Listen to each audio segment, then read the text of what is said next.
Yes Have Some Podcast is brought to you by Carnivorous Creations. Our good friend Mike Nelson has been making these incredible Ghostbusters props for a very long time. We've been talking about it for a long time. In fact, if you've been paying attention, you would know that I just got my brand new Proton Pack delivered to me at DragonCon. There's a video up on YouTube. You can see the pictures on Instagram. It is a one-of-a-kind. I'm telling you, this is the best Proton Pack I've ever owned. It's the best Proton Pack I'm ever going to own. And Mike was super cool. He was very communicative. He talked to me. He asked me questions. I personally had the best experience I've ever had getting a prop built for me because let's face it, these things are special. There's a lot of detail. We're picky, us collectors, us movie fans. We want the good stuff, and Carnivorous Creations delivers. Now, he not only does Ghostbusters Proton Packs and Proton Pack parts, he's getting into Ninja Turtles weapons coming later this year. He's got amazing prop displays, custom displays for your prop replicas. These things are huge. It's hard sometimes. You don't know even how to put it on a shelf. Mike at Carnivorous Creations is going to help you get your collection where you need it to be. So, check out carnivorouscreations.com. That's carnivorous with a K. You can also find them at Carnivorous Creations on Instagram and Facebook. Tell them Yes Have Some Podcast sent you and get yourself into a brand new Ghostbusters Proton Pack. I don't want to grow up bomb. Do you want some? Jurassic Park. Now playing the PS7. Ecto goggles with Ecto Bomber, neutron blaster, and water zapper, each sold separately. From the corner penthouse of Spook Central all the way to Star Killer Base, this is Yes Have Some Podcast. Do I? Yes, have some. Yes, have some. You know, they told me you people were conceited douchebags. The only place in the multiverse where you can love the book, hate the movie, but still buy all the toys. I'm afraid you're just too darn loud. I'm not looking for a friend. I'm looking for a Jedi Master. Please remember to hold on to your butts and get ready to get stressed. With your hosts, Craig Goldberg, Abigail Gardner, and Jacob Walsh. What am I saying? Hello, everybody. Welcome to episode 177 of Yes Have Some Podcast. This is our, I don't know if we've ever done this in the past, but I'm going to call it the first annual Thanksgiving holiday special. Cool. Yes, have some Thanksgiving. Yeah, well, I don't think we've ever had an episode that's actually released on Thanksgiving Day, but here's the benefit of that.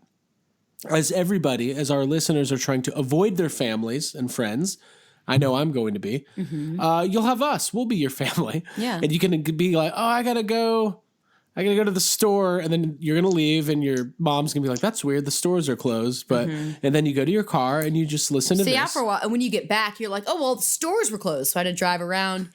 But you were just listening to us. That's what it is. Well, happy Thanksgiving, everybody. Welcome to the show. My name is Craig Goldberg. And like most weeks, I'm here with my co-hosts, Abigail Gardner. What's up, guys? And Jacob Walsh. Hello. Hey, Jake. Hi. Did you have fun this weekend? Wow. I did. Thank you. Yeah. Well, it's just such a weird way to ask that question, I guess. I don't know. Well, yeah, we had a lot of fun. heat. I guess we did a lot of stuff this weekend, huh? Yeah, we did do a lot of stuff. We went to the Retro Toy Con in Greenville, South Carolina. And there's a whole video about it. You can find it on our YouTube page, youtube.com/yeshavesome. You can track all of our purchases, and boy, did we. That was fun. If you can make it through the video, then you can see everything we bought. Yeah, it's good. It's a long one. The feedback's been really good. That's my dig at Craig for thinking the video is way too long. No, dude, the video's not long because people want more. Well, the second half of the video is like a little podcast. It's like a little bonus podcast. It is kind of like a podcast. Yeah, you're right. But the first 10 minutes or so is it's actual shopping. Is the toy hunt, and then it's the review. But yeah, feedback's been good. People seem to be into it, and I'm not. Craig, you got a caricature of yourself. I'm jealous about that. By the way, yeah, me too. So it looks good. So this listener, Oliver Jones, I believe is his name. He drew up a little picture of me. I guess he's an animator, and it looks really good. And I actually talked to him. He's an animator? Yeah. Can he animate us like a whole thing? I think he probably could. But what? Wow. He slid into my DMs today. They need money for that. Probably, but we might have some. he's working on We'll give him quail prices. he's working on pictures of you guys too. Oh, cool. I told him maybe we'll do some shirt. I think it'd be cool to have a pin Very set. cool. A pin set. Thanks, dude. With the three of Sick, yeah. right? Yes. Yeah. Three enamel pins, like a Thanks, man. Dude, I like it. It looks like a Sunday paper like comic sketch. Like, Yeah. I like this style. So It's cool. I told him I'm well aware of how insane I look in that video because like my hair is just doing its own thing and like I'm like one of those people where I'm like I'm buying toys, I don't give a fuck. Like I'll shower eventually. I got to get to the toy show. I showered in toys. I took a bath Showered shower. in one of the hotel rooms at the toy show. Cool. Hey, also, so please check out the video, and we'll probably be mentioning throughout this episode some of the pickups we got, but we go into great detail. I'm definitely on a kick lately for a couple different brands, but I don't want to spoil anything. Can I though? I kind of got a little bummed out after we did the video, and I want to make a little like addendum to it. Did I say that word right? Yeah. It's pronounced adrenaline. Adrenaline. I would have added a little adrenaline to to that video. I completely forgot to mention in the video that I bought a bag of Dino Rider accessories. Oh yeah, you did. Like just a random, like it was the only Dino Riders is one of the things I was kind of looking for, and the only Dino Rider anything out of the entire toy show that I found was one guy just had a Ziploc bag full of accessories, just like random accessories. Mm-hmm. And at first I was like, well, I don't even know what these are. But then Craig, the voice of reason, kind of stepped in and you were like, hey, if you're going to collect Dino Riders, just get it, because the accessories are the things that are always missing. Doesn't matter that you don't know what those are. You're probably going to need them at some point. Yeah. Which is, which is very, very good advice in a situation like that. So I just bought it. I also like that my new wrestling name is going to be the voice of reason, Craig Goldberg. Oh my God! The voice of reason. He's got the Dino Rider. Yeah, we had a great time, and well, like I said, we'll get into some more detail. But we really did have a good time. Hey, shout out to the South Carolina Ghostbusters. Yeah. Had Rob a lot of Soseby fun. Everybody. Rob Soseby and Jeff Wisnant and Jamie Knowles and all those folks. They ran that raffle we talked about last week. We did not win the raffle. What? So therefore, we didn't win? No, we didn't win. It's rigged. It's rigged. It is rigged. Yeah, they rigged it. Let's just say we won't be plugging any more raffles for the South Carolina Ghostbusters. Yeah, it was a legitimately like good haul for everything that they had. That's a good stuff. We don't have to. I hope whoever won it even knows what that stuff is. You better deserve They're it. just like using the PKE meter as like a spatula. Ooh, I think it's some sort of kitchen utensil. Yeah, their setup looked really good. The booth and everything was really nice. A lot of people were stopping by. They had a slime blower and their proton pack out. Looked really good. Yeah, it was good. Good to see all them. So this is what we're going to be doing tonight. We are going to be doing our thankfuls tonight. We are going to round table. We each made a list of our top 5 things we're thankful for this year. And I thought it'd be a good change of pace instead of us complaining or being stressed or giving fucks. Oh, we're still complaining. We're just doing it on the bonus episode. Well, that's what we're going to do. So if you're a member of the Yes Have Some Patreon, we are also dropping our episode today, a bonus episode for all of our patrons in the $5 tier or more. On the regular episode, we're talking about what we're thankful for. And on the bonus episode, we're airing our top 5 grievances, which is obviously way more fun to complain than to be positive, I think. But I had fun making my list. Did you guys, were you able to sit down and work all that out? Yeah, it sure was. Yeah, it's okay. It was a little stressful. Stressful. It was not a good stressful because I was like, it was stressful to me just because there's a lot of things that I think I'm thankful for. But then I was like, do I want to go? Am I going serious here? Oh, and Jake, me too. I was like, how deep am I going? But then I'm like, no, it's for the show. Maybe I just want to do the kind of things that I've been thinking about lately. Yeah. And that's kind of where I stuck with things that I feel like are appropriate Same. for talk and podcasting. And yeah, because I started listing out all the people I'm thankful for, and then I was like, and I'm like, you know what, we are. I feel like we can just get it over with and say, hey, we're thankful for a lot of people, and they know it. We don't have to. Fuck that. Here's my suggestion. If any of us start to go too long on thanking people, we just play the Oscars, the music that they start playing when they want people to go off stage. Da, da, da. Cool. Hey, nobody put Baby Yoda on their list. How do you know that? It's not on any. I'm joking that everybody's thankful for Baby Yoda. Also, I really enjoyed everybody's suggestions. I think that we should intersperse them throughout our list of thankful things. Oh, yeah. Because you made a post in group therapy. Yeah, in group therapy, I said, let us know what you're thankful for, and we'll read some of those on the show. So we'll be doing that a little bit later. And here in just a couple minutes, a friend of the podcast, Matt Provencal, one of our Canadian brothers, and also a brother in podcasting. Mm-hmm. He used to host Cross the Streams Radio, which is one of the original Ghostbusters podcasts. And he made a funny comment today. He said he was thankful that what he said he was thankful for was that the current Ghostbusters podcasts all get along. Okay. And I want to dig into that. He's going to be joining us for a few minutes to talk. Yeah, all two of them. Mm-hmm. But we do love the crossrip. We do get along because we were on the crossrip this week. Yes, we were. It was a ton of fun. Oh yeah, we were. Yeah. That was good. And we love Chris and Troy. We love Chris and Troy. They Chris Stewart was co-hosting. He co-hosts every week, but Troy was not there this week, so. So they had Chris Stewart. Stand in. Wait. Chris Stewart was co-hosting because Ryan Dole was taking control of that fucking it was the episode. Ryan Dole show. It was great. Mm-hmm. I can't believe some of the stuff he said on there, and I can't believe that Chris didn't edit any of it out. But we're very appreciative that. I liked it. Did you guys see what I tweeted? This is great. This is what I put to. What's a tweet?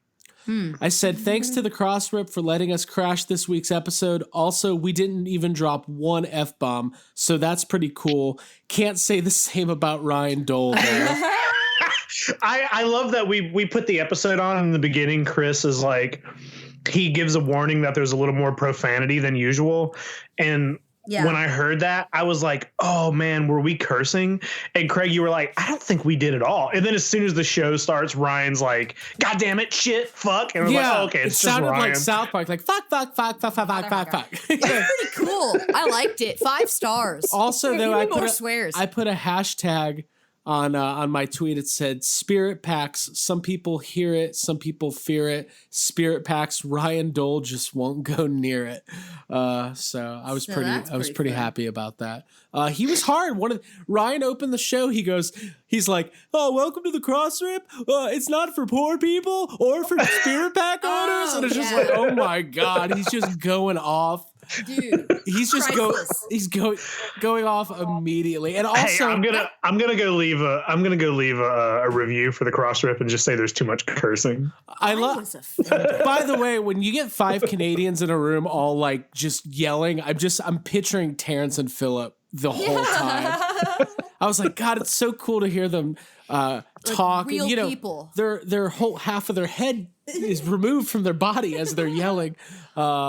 It's okay. No, it was great. I loved it. I was really happy to be part of that. And it was cool, man. Yeah, we got to listen to that on the way back from South Carolina. So nope, that was not correct. Not a true statement. Thank you, fact check. Was it? What were we doing? It was Monday. We were out and about doing something. That makes sense because it came out Monday. There was something I was going to think about too. We went to this toy store on Monday afternoon, Full Circle Toys in Noonan, Georgia. And I thought of an anecdote that I thought was pretty funny. I know what it is. I know one of them. What was it? Because we talked about the last time we were down there, how you went and approached a Star Wars DTOF and knocked everything over inside of it. I did. There was like this new thing in front of that exact area that was like a large, heavy weighted, like, I don't know what you call it. It was like a preventative thing to keep people from getting too close to that same DTOF. Sir, step away from the DTOF. They have a Robocop in there. I'm not 100% sure that's actually why that was there. I like to think it is.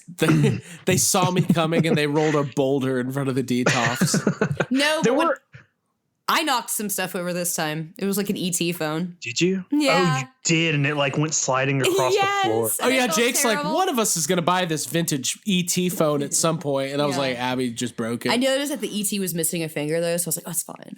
Which finger? It wasn't a finger that I had interacted with, so it was okay. That's The weirdest. I know. That's the weirdest thing ever said on the show. Yeah. weird. There is another. I guess this is also a thing we could add to the video, to the toy video. You asked me, Craig. You asked me and Abby both during the toy review video if there was anything at the convention that we maybe wish we would have bought or had our eyes on. And one of the things that I said was the cave turtle Leonardo with the dinosaur. And I talked about how I didn't even know that existed. And then we went to this toy store the very next day, and someone had like turned in an entire Ninja Turtle collection, like a pretty impressive Ninja Turtle collection. But among it was that exact figure, complete. So I bought it. Yeah. I love that.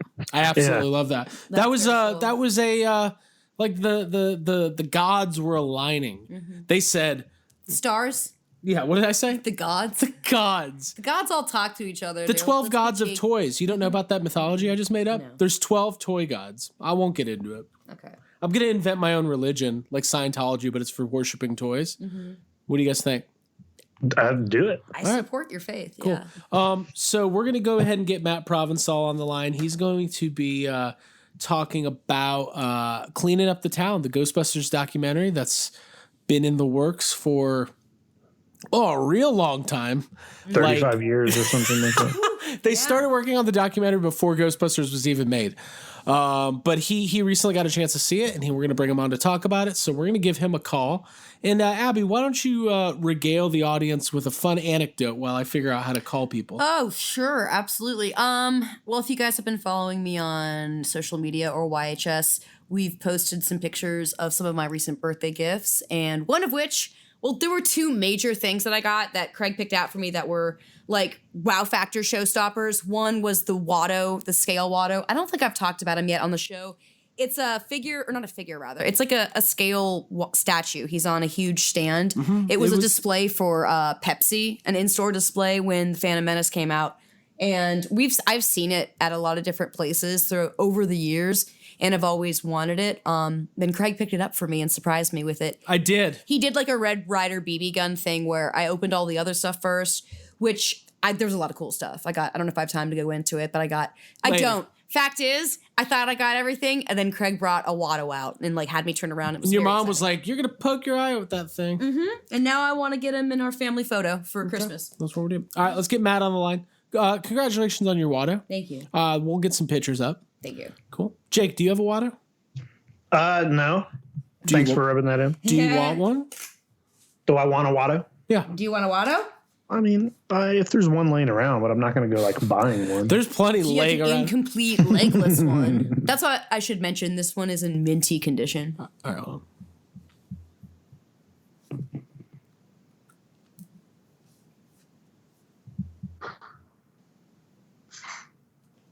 Hello. Hello. Matt Hey. Provencal. How's it going, man? Excellent. Very good. Mr. Goldberg and Yes. Abby and Jake. Hello. What's up, dude? No, Hey, it's, man. It's Been a just while. It's Yeah, just man. me. Nope, just Craig. Oh, it's Just me. Yep. Just Craig only. How are you, man? Good. Excellent. Cool. Up in the Great White North, we're having very unseasonably warm weather, which is great. So I'm taking it. Well, What's as a warm win. for you? So- It's 4 degrees. Yeah. Oh yeah, we use Celsius, like the rest of the world, but yeah. Oh. Fine. Yeah. It's like we've had it at 0 before many times in January Fahrenheit, and it sucks. But it's every year. Usually Ottawa gets the world record for coldest like capital city in the world. Like we beat Moscow every time, so it's like yay, thanks. What the hell am I doing here? But it's like, oh yeah, the healthcare shit. I remember. Yeah, okay, now I remember. Oh, yeah. This is important. Yeah. There's, oh yeah. there's Whoa. some perks. Yeah. Well, There listen, are man. some perks. People. Thanks for joining. Yes, have some podcast. It has been a while. I know we used to have you on when we used to do the live call-in shows. We're gonna have to do another one of those. I almost looked up a Celsius converter because I thought you were going to tell me the temperature. I was like, I got to figure it out. Yeah, thanks, Google. Yeah, well, I just had to do the conversion to Canadian to U.S. bucks because my wife and I went to New York, and man, is that ever depressing? Yeah. It's like, yeah, it's like we're like 74 cents or less to the dollar. So it's like I felt rich. I felt rich when I went to Canada. Oh man, you like our coins with the? Dude, I loved it. I was so annoyed to not be able to use that money anymore. It's so much better than our money. It's cool. The toonies are always the best with the polar bears in the center. Those are always throw people off. So it's like, we got all this fun coins with the queen on it, even though we don't really respect the queen at all, but the queen is mentioned in everything we do legally. So it's like, okay, sure. It's like, hey, it's like, do you like the crown? Then you'll like our money. You'll like our money. Yeah. God, in America, it's like, do you like, you know what? I'm not even going to go there. Okay, cool. So, well, Matt, so thanks for joining us. I know you went and saw Cleaning Up the Town. You're probably there's not that many people who've seen it yet. There's only been a couple screenings. But before we get started on that, you made a comment that I had to explore. We were just talking about in Yes Have Some Group Therapy today on Facebook when we were talking about what's everybody thankful for, and you said that you're thankful that the Ghostbusters podcasts are getting along these days. So I need some backstory. You got to be referencing something specific. I am. I listened to the Cross-Herp episode where you guys crashed in, which was fantastic with Ryan and Ghostbusters of British Columbia, and that was awesome. And we were just talking about that. Yeah, it just reminded me of a long time ago in a other section of the internet when Cross Streams Radio, we did a crossover episode with the Ghost Heads podcast, which I thought was absolutely hilarious because it was timed with when Jay Leno and Conan O'Brien were having that huge fallout because he lost the Tonight Show. And so Cross Streams Radio, Brendan Mertens always wanted to have the show have a kind of Tonight Show feel to it. And we were kind of the new kids on the block, and Ghost Heads, Ron Daniels, love you, bud. And you had Luke and all the other guys there. They had been running it for a while. And this was when podcasts, no one ever listened to podcasts at all. They were running it back in 06, 07. And then we kind of came in and we're like, hey, would it be cool to just have a nice round table together? And then that kind of went off the rails. And then GB fans message boards kind of didn't like us at first because they're like, well, who are these new guys from Canada? What the fuck is their problem? So anyway, it was like, it's like, well, I can tell you what my problem is. My problem is that we met Dan Aykroyd and Ernie Hudson in the first month of a podcast, but that's cool. How are you guys doing? So anyway. Dude, I love it. That's great. I love it. Yeah. All that, to be completely honest with you, it was just a matter of different show styles, and we were completely opposite. We wanted to have a more edgier kind of late night adult audience, which now YouTube has to force us to say that our content is not for kids. So we have to tell everyone, all right, everybody, hey, this is for adults only. Get the hell out, you kids, you ruffians. Yeah, though I actually finally broke down and read all about that this week. It's actually pretty crazy, but we don't want to bore the audience. No. But correct. Just to let everybody know, Yes Have Some YouTube content. Parental advisory is intended for audiences of age 13 or older. Actually, probably 18 or older, but I said 13 legally. Mm-hmm. That's fun. I used to listen to Cross Streams Radio. I thought it was the coolest thing in the world. I didn't know about Ron's the Ghost Heads podcast. I found out about that way later. Ron was doing it for a while, and then obviously he became a fancy schmancy lawyer. So man, he upgraded life. So that's awesome. So he took off, and then we kept it going as long as we could, and then we wanted to obviously break into our own creative projects. Brendan, obviously director of Ghost Heads and that documentary, and then Adam and Dan have worked on behind the scenes features. Adam did a behind the scenes features documentary for the cult 80s horror film Brain Damage. So that's on Blu-ray. So cool. He's a huge fan of that movie. That's a really, I don't know if there's too much of a huge cult following on it, but Adam's had to let everyone know about it because it apparently has a huge cult following thanks to VHS and now the resurgence of Blu-ray. Shout Factory is absolutely fantastic for bringing back the old horror movies. Mm-hmm. So it's always cool to see new transfers come out. And then I, for myself, I've started a videography kind of production company called Silver Fusion Productions and been doing that for the last pretty hardcore since 2013. And just as of late, we've received some accolades for music video direction. One award was the Native American Music Award for Best Music Video. That just happened a couple of weeks ago. So we partnered with a indigenous duo band called Twin Flames, and we wanted to produce an international song that reflects indigenous cultures as well as humanity and all the different cultures around the world. So we made this awesome music video project, and it won the award just recently. So yeah, I guess I can say I'm an award-winning music director, which is really weird to say, but this is what we're doing now. So well, congrats, man. That's awesome. Thanks, man. Yeah, that's really cool. Yeah. So we're just, everyone wanted to work on their own creative projects. And, as life gets crazy, you want to be like, oh, man, I'm looking into getting married or I want to get a house. It's like, oh, man, things really, really tack on. But you got to find that creative outlet. Then our creative outlet was like, wow, there's this new Paul Feig's doing a new Ghostbusters movie. We better start a podcast. Yeah, man. Well, to be completely honest, man, you jumped on a right train. Cross the Streams Radio, we were in the dark ages of Ghostbuster news, and Chris and Troy, God bless them, they have been the beacon since like 98, 99. So I was listening to Chris's updates on proton charging. I'm going to date myself because it's going to make him feel old. When I was in high school, and then it's just I've been listening to that and following the GB3 news because Dan Aykroyd said that movie's coming next spring. Everybody, so get ready. Yeah, and we had so many false starts, man. I got burned so bad. Like me and Brendan went on CBC Radio up in Canada on one of the sub channels. And we straight up told them the movie's coming out Christmas 2012. Like there's a national audience straight up was like, this is it. You've heard it officially from these two hardcore Ghostbuster fans. And it's like, oh my God. Yeah. To be fair, Dan Aykroyd did tell us that like the week before. So it's like, hey, I'm just passing the buck along here. Don't the weird thing when you track all of that from like 2010, 11, 12, 13, like Harold Ramis was very sick that entire time. So it kind of makes me wonder, like we found that out after the fact. It kind of makes me wonder, like, what the fuck was Dan talking about? Yeah.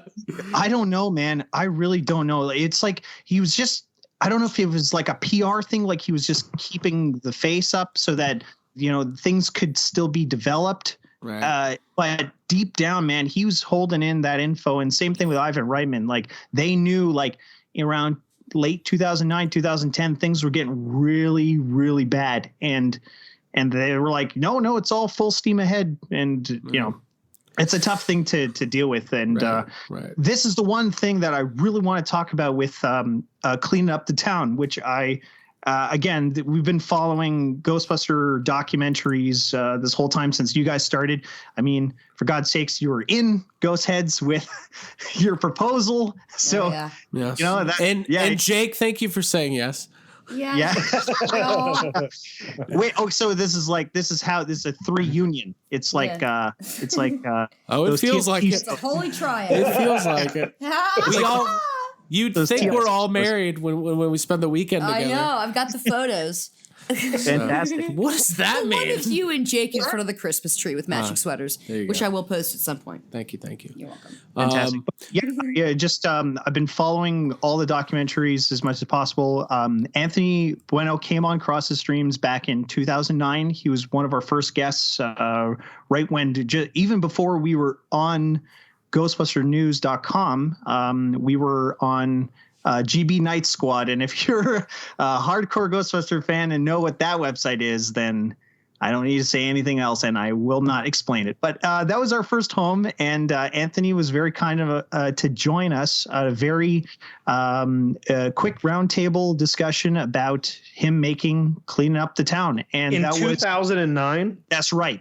Yeah, Jesus. Man. And he's like, yeah, it's coming along. He had at that point had secured Harold Ramis, all the interviews with Harold Ramis. He was speaking with Michael C. Gross.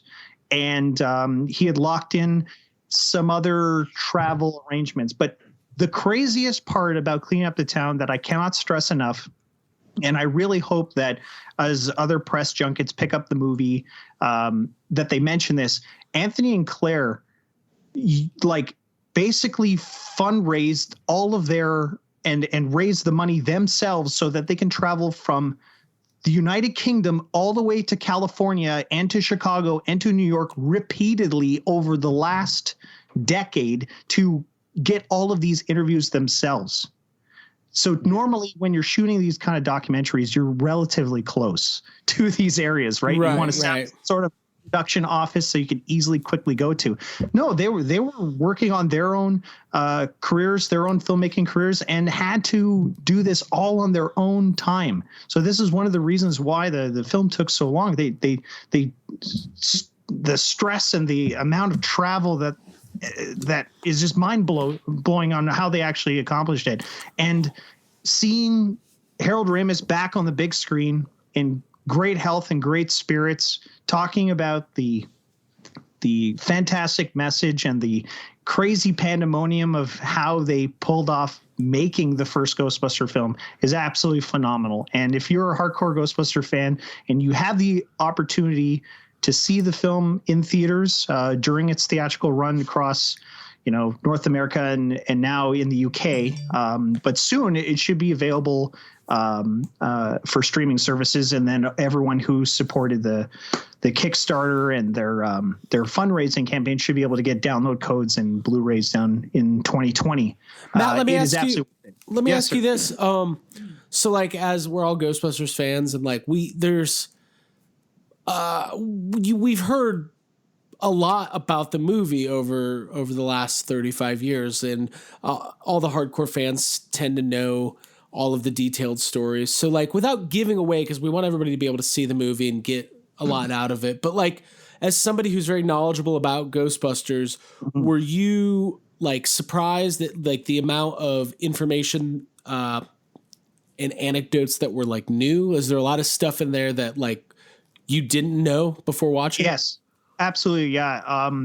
For the most part, a lot of the stuff has been covered, but what Clean Up the Town was able to pull together with new materials and new interviews from a filmmaker standpoint, and from researching Ghostbusters for so long, seeing those new things without giving away any spoilers is such a treat. There are some fantastic interviews with Annie Potts, where she is talking about a story when they were shooting in the firehouse, is absolutely hysterical. Basically how she tried to keep the scene together while Bill Murray kind of just tried to improv his way through it, and she couldn't take it anymore. Yeah. That is worth the price of admission. There are some audition tapes. I'm trying to also remember what Chris Stewart covered in the Cross Rip, so I'm not repeating what he was also revealing too. But the new stuff with audition tapes, there are some archived VHS and Betacam footage that Anthony was able and Claire were able to pull up through all the visual effects artists who worked on Ghostbusters 1. So people like Steve Johnson and Billy Bryan, who played Stay Puft, and Mark Wilson, who played Slimer. There's some, and then other Sam Lagoria. There's other visual effects artists that work behind the scenes that are basically declassifying all of these photos, Polaroids, candid behind the scenes stuff that has never been published. I've never seen it in any book. Some of the shots and some of the video footage I have seen on some behind the scenes documentary stuff that you've seen in the Blu-ray or in the Ultimate Ghostbusters history book, but a lot of it that I saw in the doc I've never seen before. They do a fantastic job of telling the story in linear fashion. So from the start of the movie to the end of the movie, and then the making of the film is kind of they go through it is storyboards with interviews, and you're watching the first Ghostbuster movie in relatively real time, and the documentary shows you how they did everything from the librarian opening to Stay Puft blowing up at the end. And it's fantastic. There's a lot of cool new things that as a hardcore fan that you're like, okay, cool. I've read all the books. I've read Making Ghostbusters off of Spook Central. What else can you show me? Well, I was pleasantly surprised, and it's definitely worth the admission seeing.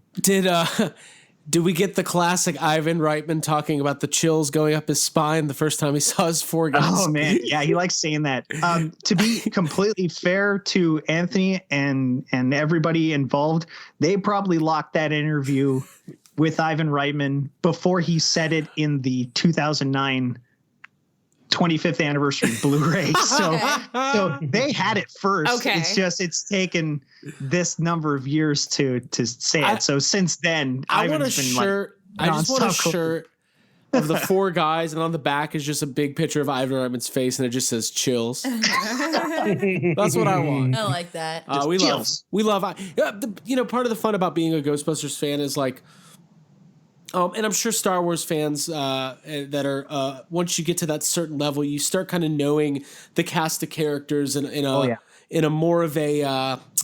It's fun to kind of poke fun at that kind of stuff, like Dan and Ivan and Bill and Ernie. Like in the Ghostbusters community, so much, even though it's huge, you start to know their ways, like family or friends. Right, you can kind of predict the things they're going to say, the sound bites, and we're talking about the thing with Dan and the or when he does his Crystal Head vodka interviews, you can kind of like his mid-sentence pitches. Yeah. The diamonds. The diamonds. Yeah. I want to know.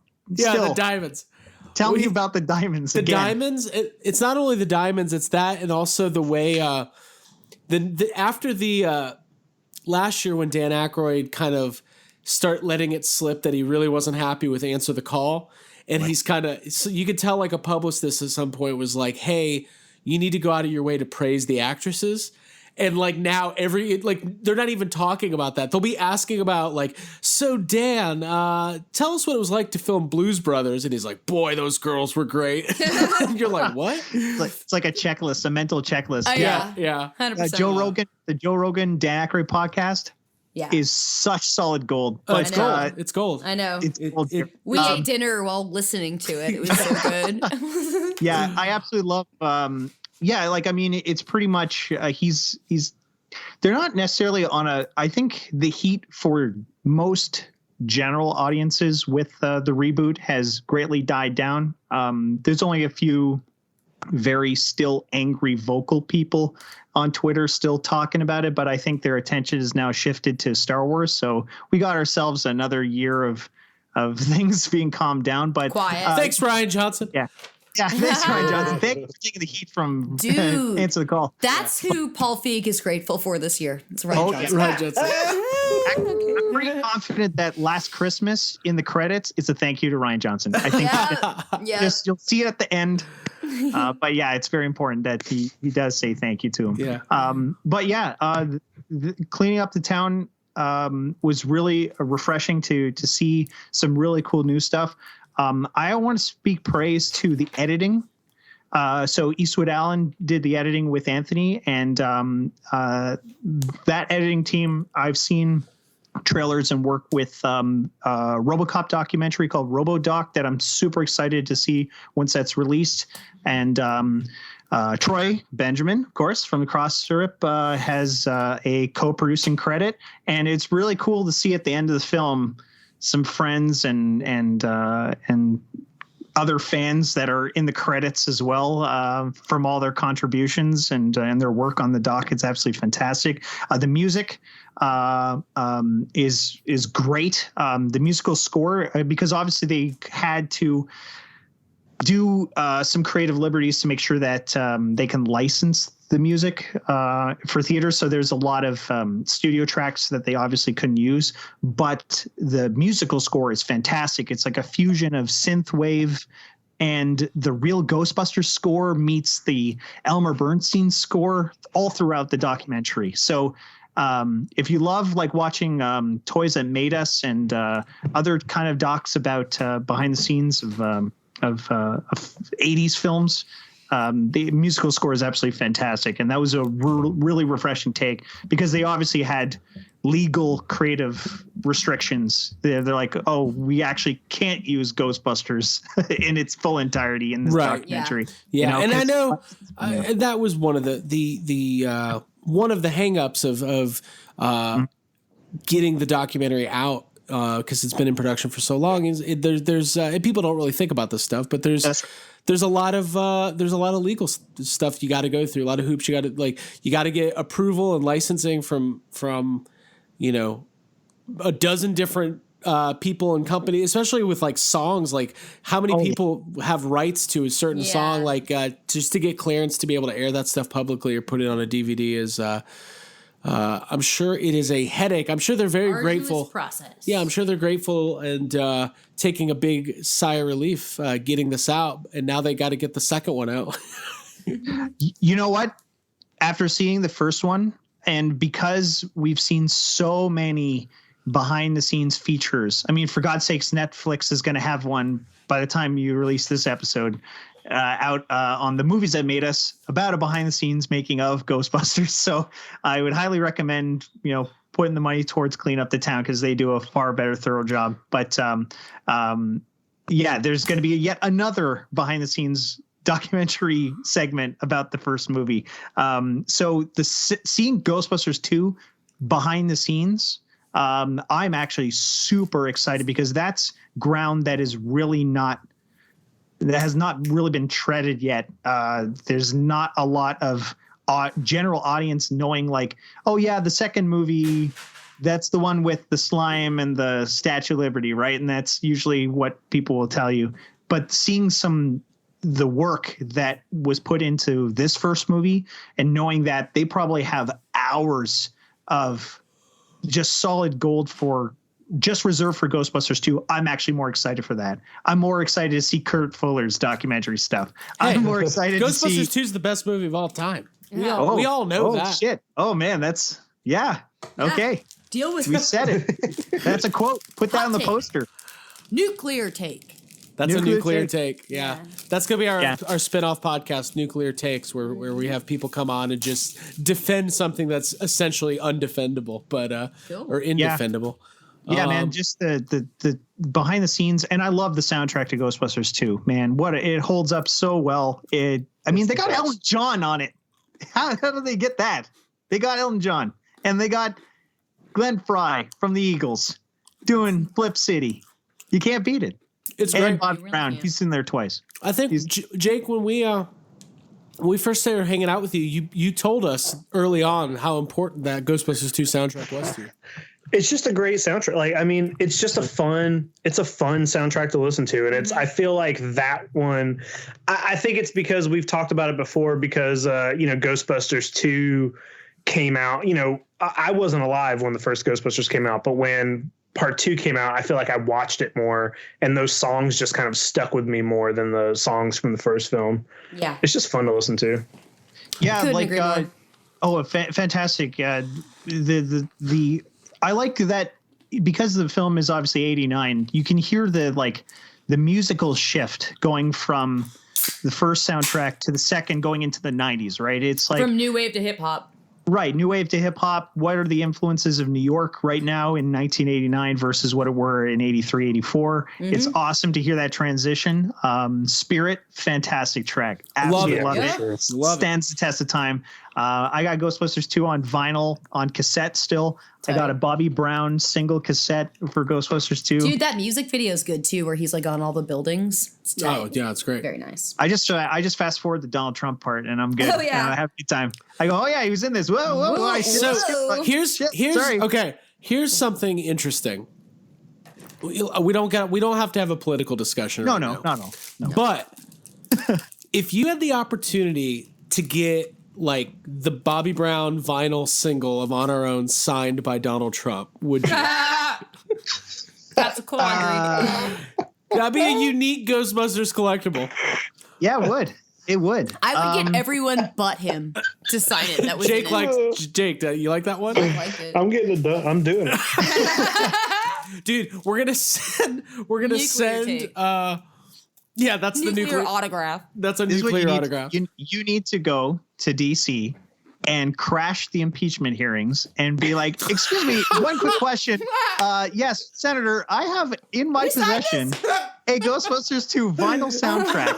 This shouldn't take very long. I know he's back there. He says he's busy. I know he's just in the corner. I have a paint pen.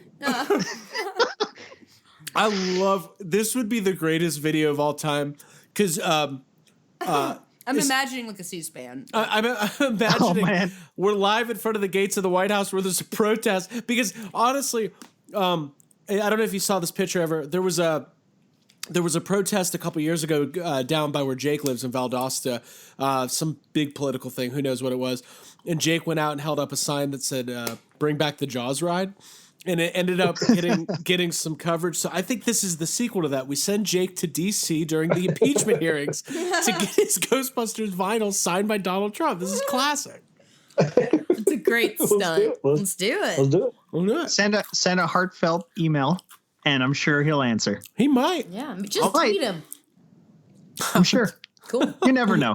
You never know. I feel like we're treading weird ground right now. Yeah. Anyways, hey, I'm in Canada. Like whatever happens, we're just gonna build an igloo wall or something if things get really bad. But we're fine. If you need a place to stay, if 2020 comes rolling around and it's like, whoa, we screwed up, it's all good. Just come over. We'll ride it out for another 4 years. YHS needs a new home. It'll be great. Yeah. Cool. Call up Ryan Dole. I'm sure he's got some sort of inflatable mattress. Whatever. Tight. We'll figure it out. Dude, yeah. Well, he's got something. Yeah. Adaptable. Well, listen, man. Yes, sir. Thank you so much for stopping by, man. We're gonna have to do this more often. I'm glad that you got a chance to see it. I mean, I talked to Anthony or Claire, whoever runs the Twitter account. I talked to one of them recently. I'm trying to get some intel on when they're going to be. Both of them. They're taking shared duties. Each word, every other word was typed by one of them. They take turns. Yeah, they just pass it back and forth. But we actually, a couple years ago, we had them on the show when we were out in LA for the Answer the Call premiere. And I'm just excited for them. I'm glad that it's out. I'm glad people are starting to see it. And it'll be great once it's on VOD and we can really like have everybody dig into it at the same time.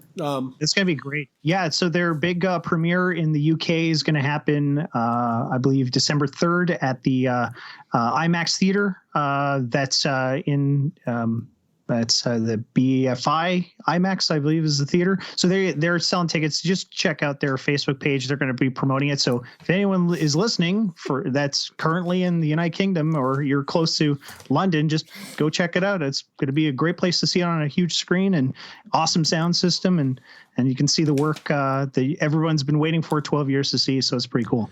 Cool. Now, I know we're wrapping up here, but I can very quickly tell a very short story that I've been meaning to say in the Yes Has Some group therapy page as well as everywhere else, and I've only told it to a few people, but it's that crazy, and it just reminded me of seeing Michael C. Gross back on the big screen in the Cleaning Up the Town doc. That one long time ago, this was October 2001. My family and I ended up on a Secret Service RCMP watch list thanks to a heavy metal movie poster that, of course, heavy metal. that was produced by Michael C. Gross.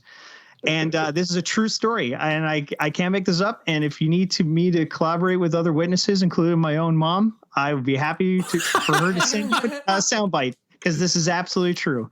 So yeah, so very quickly, what happened was in July of 2001, I saw Heavy Metal, the movie, on VHS. And absolutely blew my mind. I thought this was the craziest movie ever made. And then, of course, I realized Ivan Reitman produced the film, and Michael C. Gross was the associate producer and creative director on Heavy Metal. And I was like, I need to buy a movie poster. So hopped onto eBay. It's the infancy of eBay, and ordered the poster. Paid for, crappy shipping. Didn't want to pay too much. And it said, yeah, it'll come to you whenever. There was no tracking. There was nothing. It was just a cool poster that was on the way. Yeah, and people got to remember the early days of eBay were quite different. It was the wild west. I remember sending cash in an envelope for payments. Mm-hmm. Like I also remember people buying stuff from me and like buying action figures, and I would literally take a loose figure, put it in like a manila envelope that not even the kind with the little metal tabs. Yeah. Just be like, just sending it in the mail. This will make it. All right. Sorry. Keep going. No worries. Yeah. So this poster was really cool. It's really unique. It's a Columbia Pictures poster that when you fold it, it actually turns into different movie posters. So when you fold it in half, on the back of the poster, it's a Cheech and Chong Nice Dreams poster. Classic. And then you fold it again, and it's the horror movie Happy Birthday to Me poster. And then if you fold it another time, it's a Stripes movie poster. So it's a multi-use poster that movie theaters would use to just kind of keep in the lobby. So it's like, okay, this movie's coming up, fold the poster, stick it on the wall. Okay, this movie's coming out, fold it again, and just kind of do that. So it was Columbia Pictures kind of saving money. It's like, we're not going to send you 4 posters, you cheapskates. You're going to get 1, and then you're going to fold it. That's how it goes. So that was the poster I got. So lo and behold, a really bad thing happened around September-ish of 2001. Yep. Something really bad. Real bad. And maybe you've heard of it. Anyway, there's a Halloween day of October 31st, 2001. I get off the school bus. I was just getting off the school bus, and I walked to my house, and there is 40 police cars, a SWAT team van, a bunch of hazmat people in hazmat suits running into my house, caution tape everywhere, firefighters who've sealed off the block, and no joke, about 4 people wearing black suits and sunglasses and earpieces have all secured my house, and my parents are inside. And 2 weeks prior to this, there was a huge anthrax scare in the United States. Yep. NBC, CBS, all these TV stations were mailed anthrax letters. And so the entire northern seaboard and the United States and Canada were just perpetuated into fear, thinking that, oh my God, biological warfare has come into our countries. What are we going to do? My parents are antique dealers, and they constantly deal with packages coming in and out of the house. And they were one of the earlier adopters of eBay. So one day, my mom, on this particular day, this Halloween, opened up the box and saw nothing but powder covering a plastic baggie that was inside this box. And she freaked. She absolutely thought, oh my God, this package from the United States that I was not expecting showed up at my door. They went after NBC and CBS in the White House, and now they're coming to Provencal small town.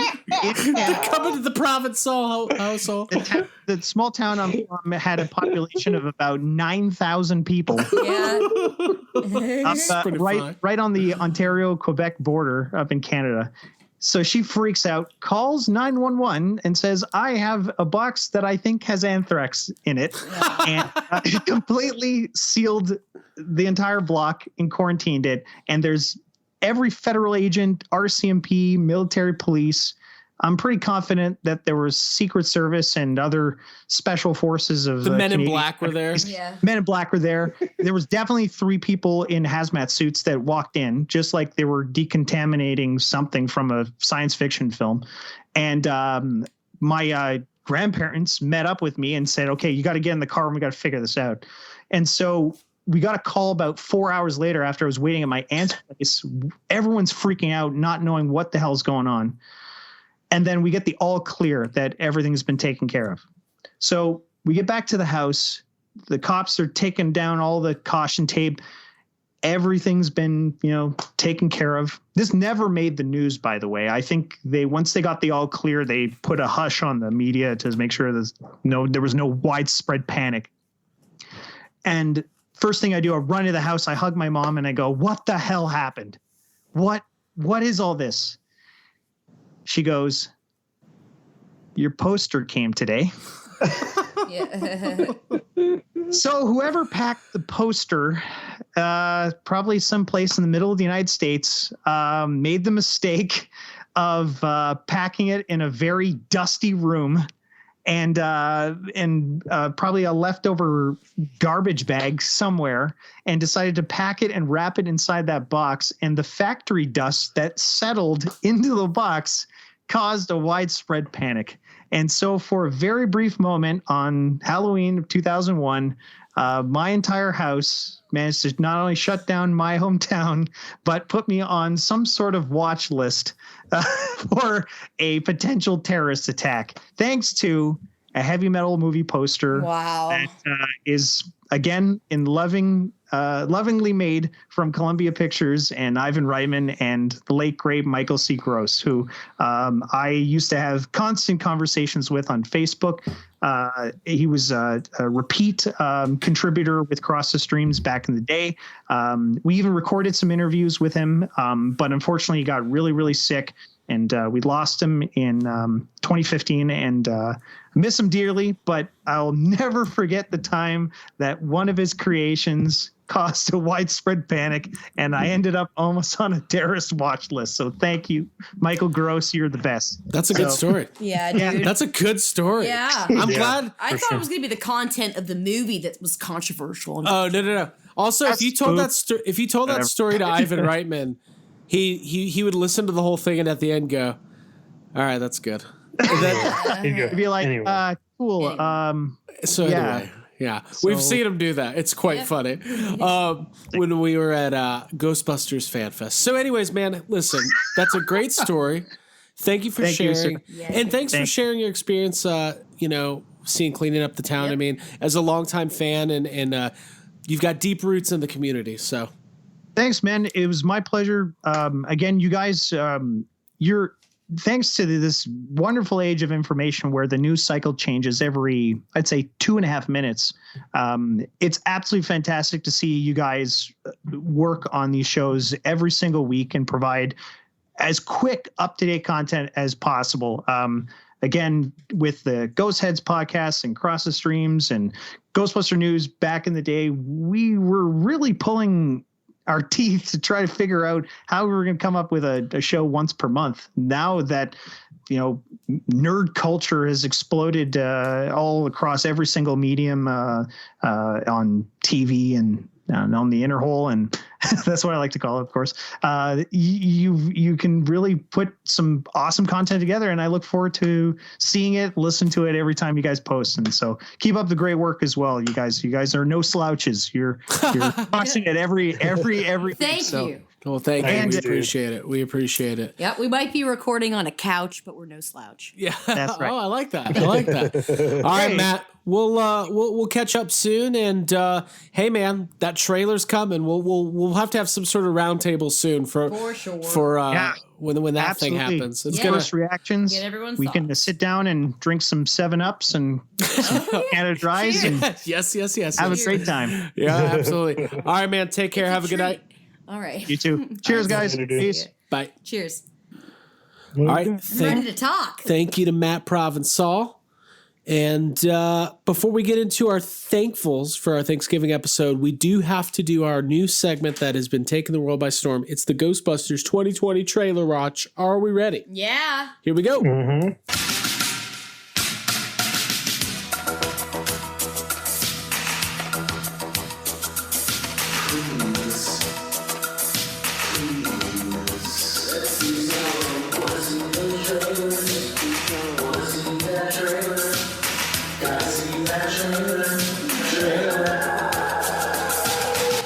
Want to hear that music?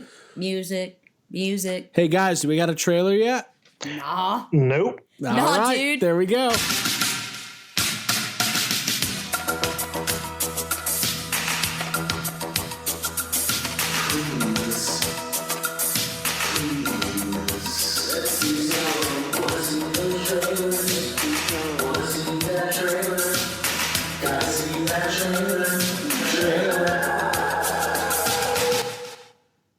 All right, well, that was fun. I had a lot of fun with that. I really like that song. In fact, when the trailer drops, I'm going to be really sad. We're going to have to retire that segment. Yeah. I might keep doing it each I week. think you should make a new song to specifically for when the trailer does drop.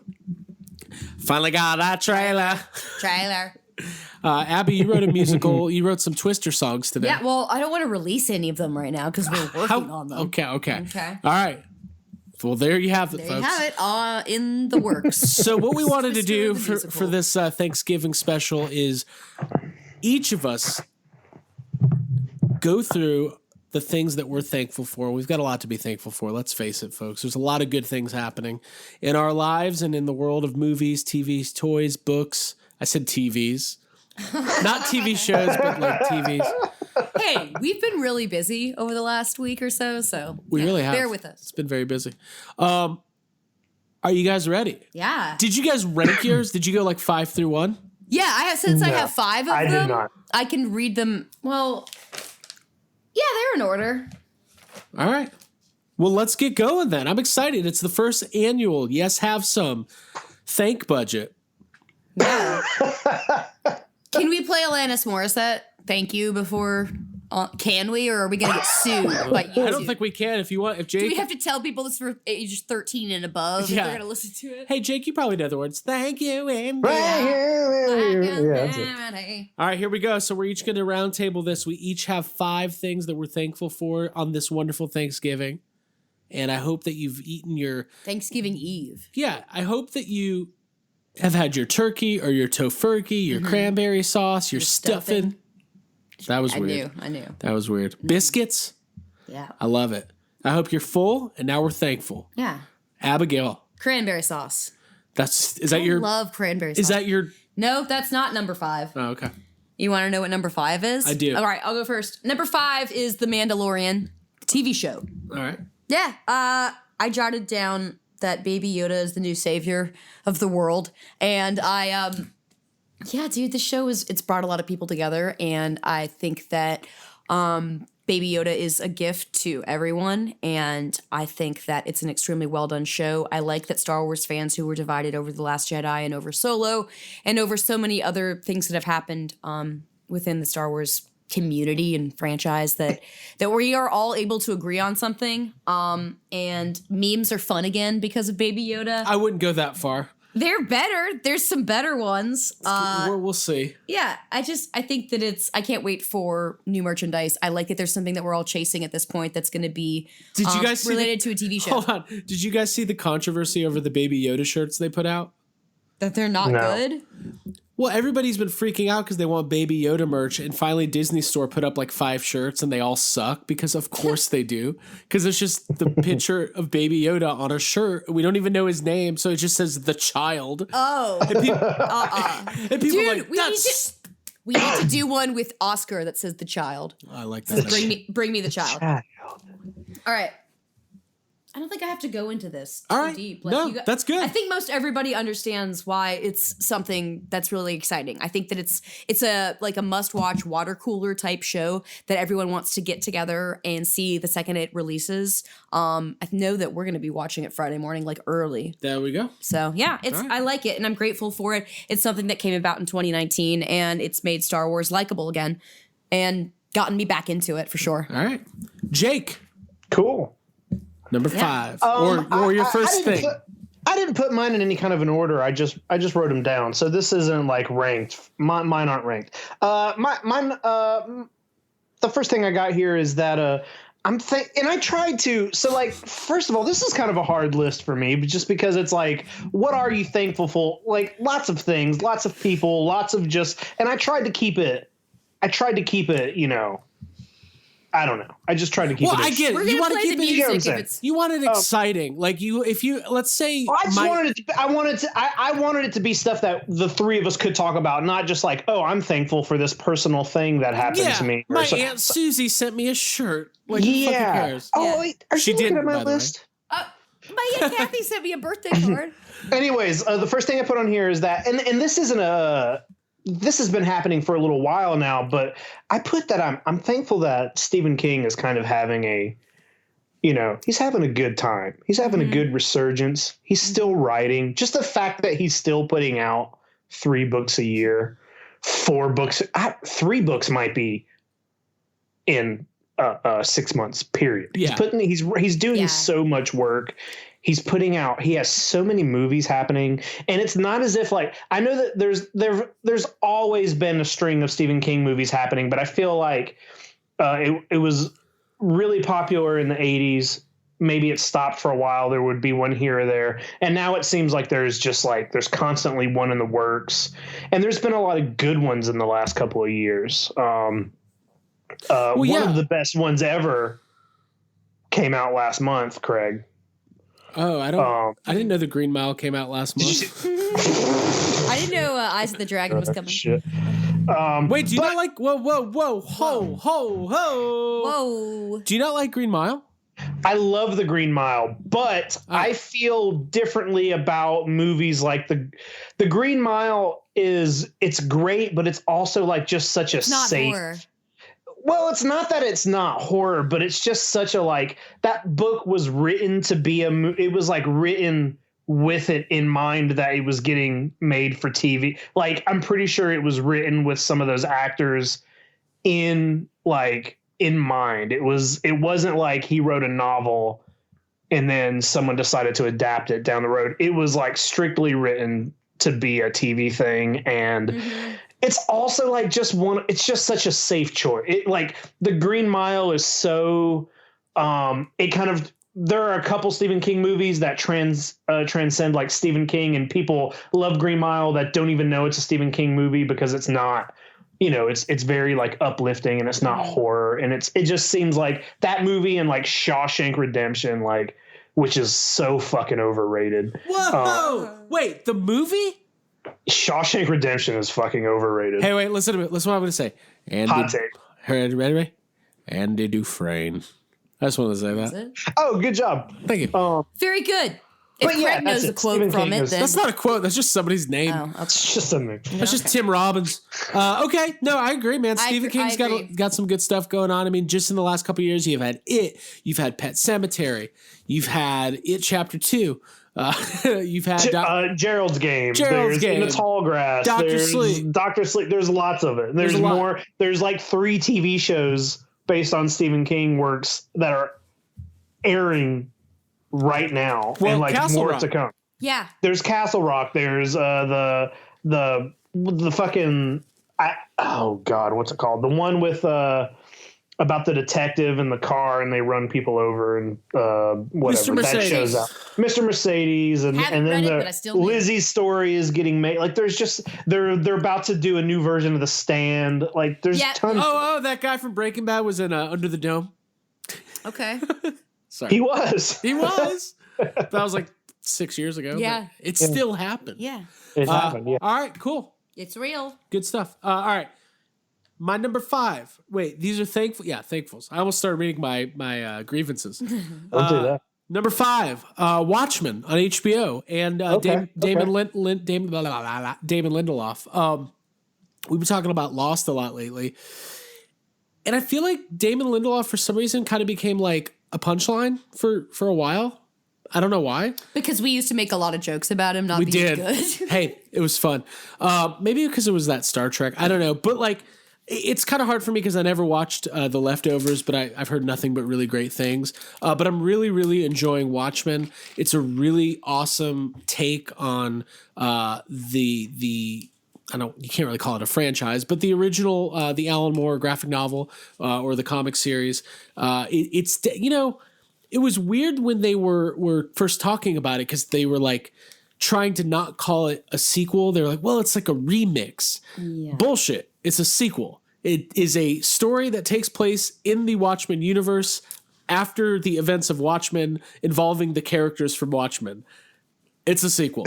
I don't know why they go out of their way to like, maybe sequel has like a negative connotation, but I'm really, really enjoying it. I will not get into. I think it raises expectations for people. I think it maybe softens the expectation level to say it's not. But it's really well done. It's great. It's well acted. All the actors are fantastic. The characters, the new characters are cool. It's fun to see some old familiar faces, and it's just cool that they were able to take that story and actually do something new and interesting that takes place in modern day.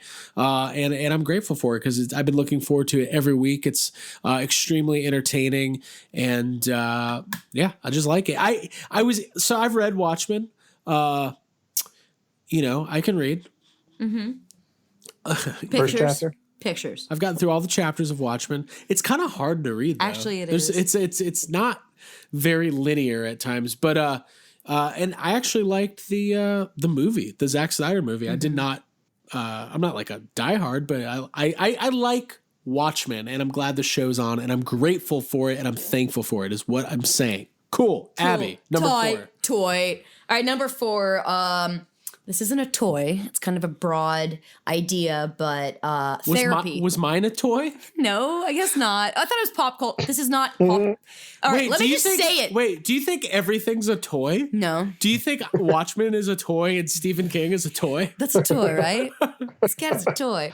No. I love that. This is not a toy. I just like sandwiches. I like to return these toys when I'm at the grocery store. All right. Number 4 for me, I said therapy in all of its forms.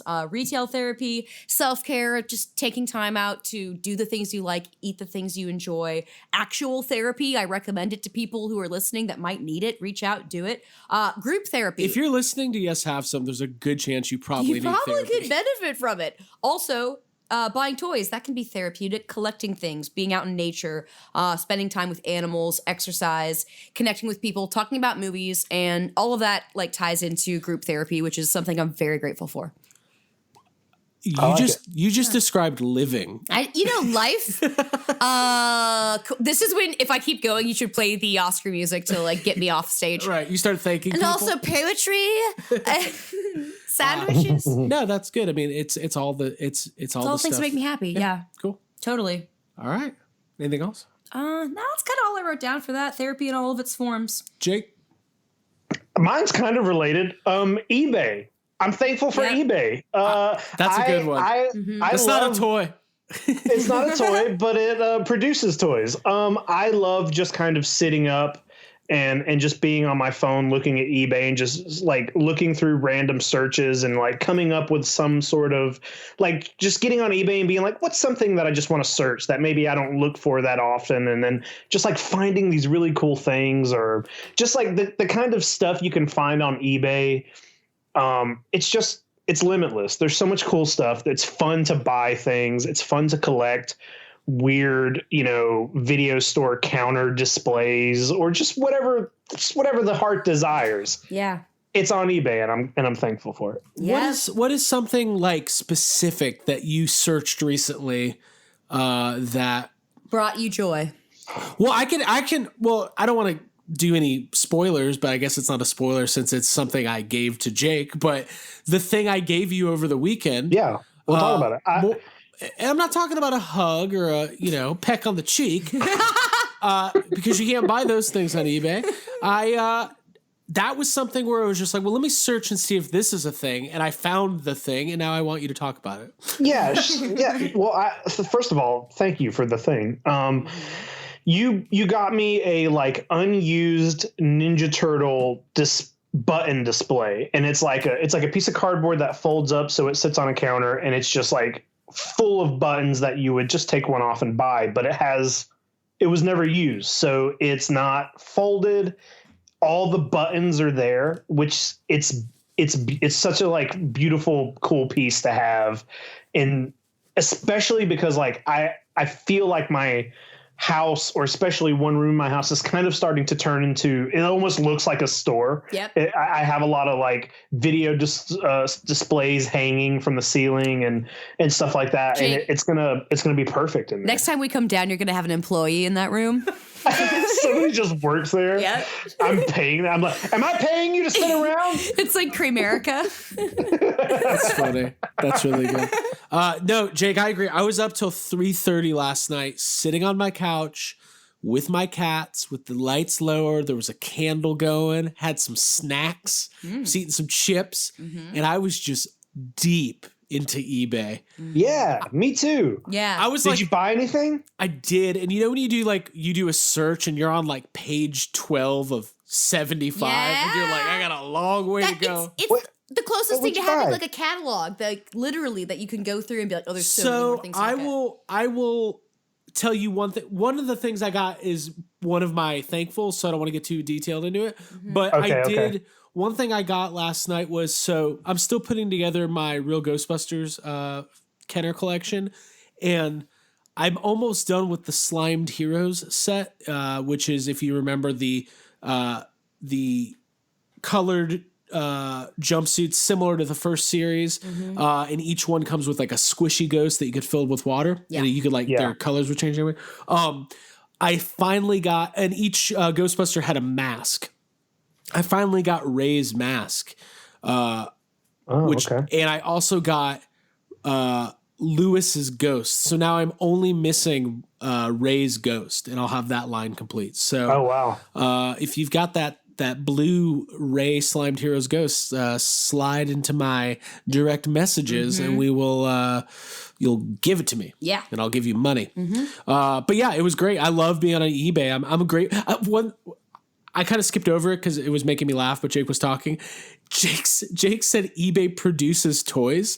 And I like the thought of eBay birthing toys to us. Mother eBay. Dude. It's like laying eggs and the toys hatch out. It's like aliens. Oh, dude, that's tight. Yeah, that's great. I fully respect that. That's I am also grateful for eBay. I'm thankful, man. That's good stuff. Yep. Cool. Craig, what's yours? Number 4, the Release the Snyder Cut people on Twitter. You're thankful for them? Please tell me why. So I've kind of like rediscovered how much I love Twitter because like, man, you can learn a lot about like society. And I really think these people are fucking insane. So there was an article. Talk about it. Let's hear it. I'm sure everybody knows this, but there was a movement started last year by somebody. It was a hashtag called Release the Snyder Cut. The going theory being that there was an alternate version of Justice League that was originally directed by Zack Snyder. He left because of personal issues, was replaced by Joss Whedon, and they kind of repackaged it, hoping for a more Marvel-esque Avengers style movie versus the dark and gritty tone of Batman vs Superman. And the going theory is that there's this other version of the movie that's so different with all these different scenes and all these different characters, and it's just cool and ruthless and badass. And really, it's been picking up steam for a long time. It's picking up more and more steam lately because Zack Snyder is now tweeting about it, and Ben Affleck and Wonder Woman. And yes, there are unfinished scenes that need a lot of visual effects. And there are actors that were completely cut out of the movie, like Willem Dafoe and a couple of others. But is there an existing cut of this movie that exists that is, there's not like this conspiracy theory? No. There is a lot of unfinished VFX that would cost millions and millions and millions and millions and millions of dollars to finish and put together some other alternate cut of the movie. And an insider, per an article at Deadline yesterday, said, it's a pipe dream. It's never going to happen. There is not going to be a Snyder Cut. And guess what? Even if they announce tomorrow that there is, I'm not going to eat crow because I could give a fuck on whether or not it exists or not.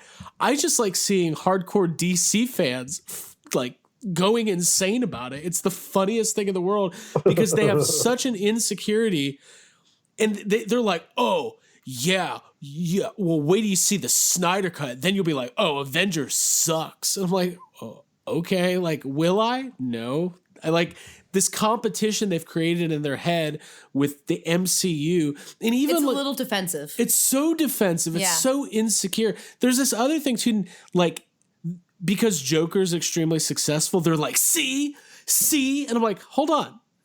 That doesn't add anything nothing to your do case. with That's Zack Snyder different. or the like Justice League sucked. That's just boosting their ego so that they can be louder about the whole thing. Yeah, it's just weird. So anyways, if you ever have some free time, all right, this is what I'm going to do right now for you guys. I'm going to go to Twitter and I'm going to search hashtag release the Snyder Cut. And I'm just going to read 3 or 4 of these tweets and see what we got. Okay, here we go. Latest tweets, release the Snyder Cut.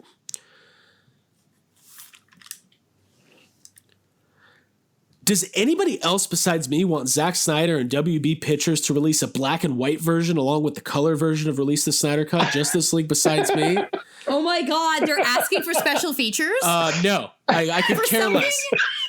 First, let them add sound and special effects to it. All right, so that's the first one. Here we go. Here's another one. I would just start reading an ad about tooth sensitivity. Hey, I would have listened. All right. We'll do one more here. AT&T, WB Pictures, HBO Max, Justice for Zack. The film is a monument for his child, for artistic creative integrity, for Zack. Release the Snyder Cut, damn it. Yeah. All right, I got to do one more because this is fun. Yeah, it's a lot of people tacking on their own personal emotions and stuff. Here we go. It's so cool to see a lot of people has a favorite quote of Lex Luthor in B vs. S, and it goes to show how Chris Terrio's screenplay and Jesse's dominant performance delivered it so sweetly. Chef's kiss. Hashtag release the Snyder Cut. First off, I hate Jesse's that. dominant performance. Guess I love what? that. Justice League was on the other day. Or no, not Justice League. Whichever one. Batman vs Superman was on, and it was the scene at the end with Jesse Eisenberg as Lex Luthor, where they're like shaving his head, and he's like screaming. I was literally laughing. I was like, "This is so." She wants my peach tea. He said he could smell my peach tea. So I hate that. So yeah, that's mine. Release the Snyder Cut, people. I like that you're grateful for them and that you didn't save that for your complaint list. No, wait. I just feel like the Joker right now. I'm like, I love them. yeah. I'm like, What would I be without them? kill you. All right, thank you. You're welcome. And I'm grateful for Abbey just willing to steal my thunder. Just stealing the thunder. You know what? I was pretty proud of myself for doing it well. Go for it. What is this? 3 for me. This is real, and it's kind of a toy. My Nintendo Switch. Hey, yeah. I would call that a toy, yeah. It's a toy, and it's new to me, and it's a new 2019 thing for me. Craig and I picked that up as like a post-Christmas depression antidote. We went to Best Buy, I think the day after Christmas. We bought the Switch, and in my mind, I was like, yeah, maybe I'll play it every once in a while. I remember playing Mario Kart, when I was little, so I had some connection to it. Mario Kart! Mario! Here we go! I play it like every day now, and it's just very much a great way for me to like blow off steam, and I can swear at the TV, and have full control of my own little universe. Jake, you got when Jake was here this weekend, we closed the room to the door to the toy room, and we heard Abbey just literally screaming at the TV for 10 minutes. Just talking to herself, and there were times where I thought, like, I knew that you were playing the game, and I knew that you were talking to the TV. But there were a couple times where it sounded like you were talking to Craig. You're like, do you want me to come in there?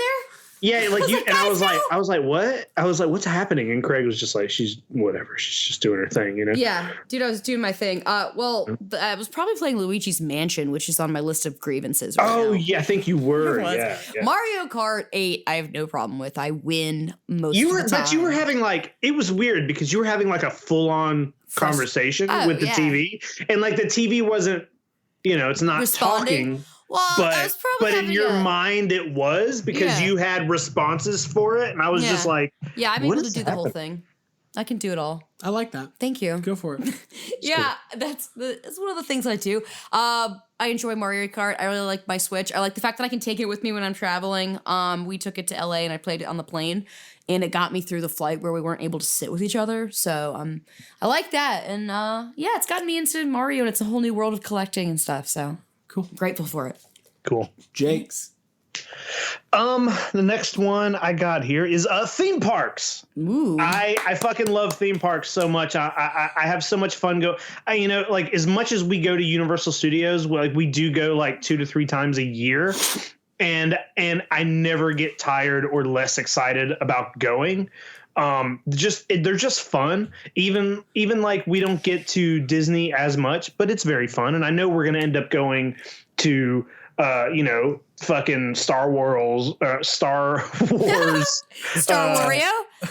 Wario this year, and I'm just excited for that. And a friend of mine is in Japan right now, and he went to Universal, and he's been posting all of these pictures of the Jaws section and how amazing it is, and how I think it might be even better than what the one in Florida used to be. Like there's so much more Jaws stuff there, and I just love theme parks, man. Like I want to go to every one that I can, and it's always like I feel like every time we go and we're at Universal and there's like Jurassic Park stuff and there's ET stuff and there's just all this, like, I don't know, man, it feels special to me. Theme parks are they're just fun. Mm-hmm. How do you feel about like Six Flags?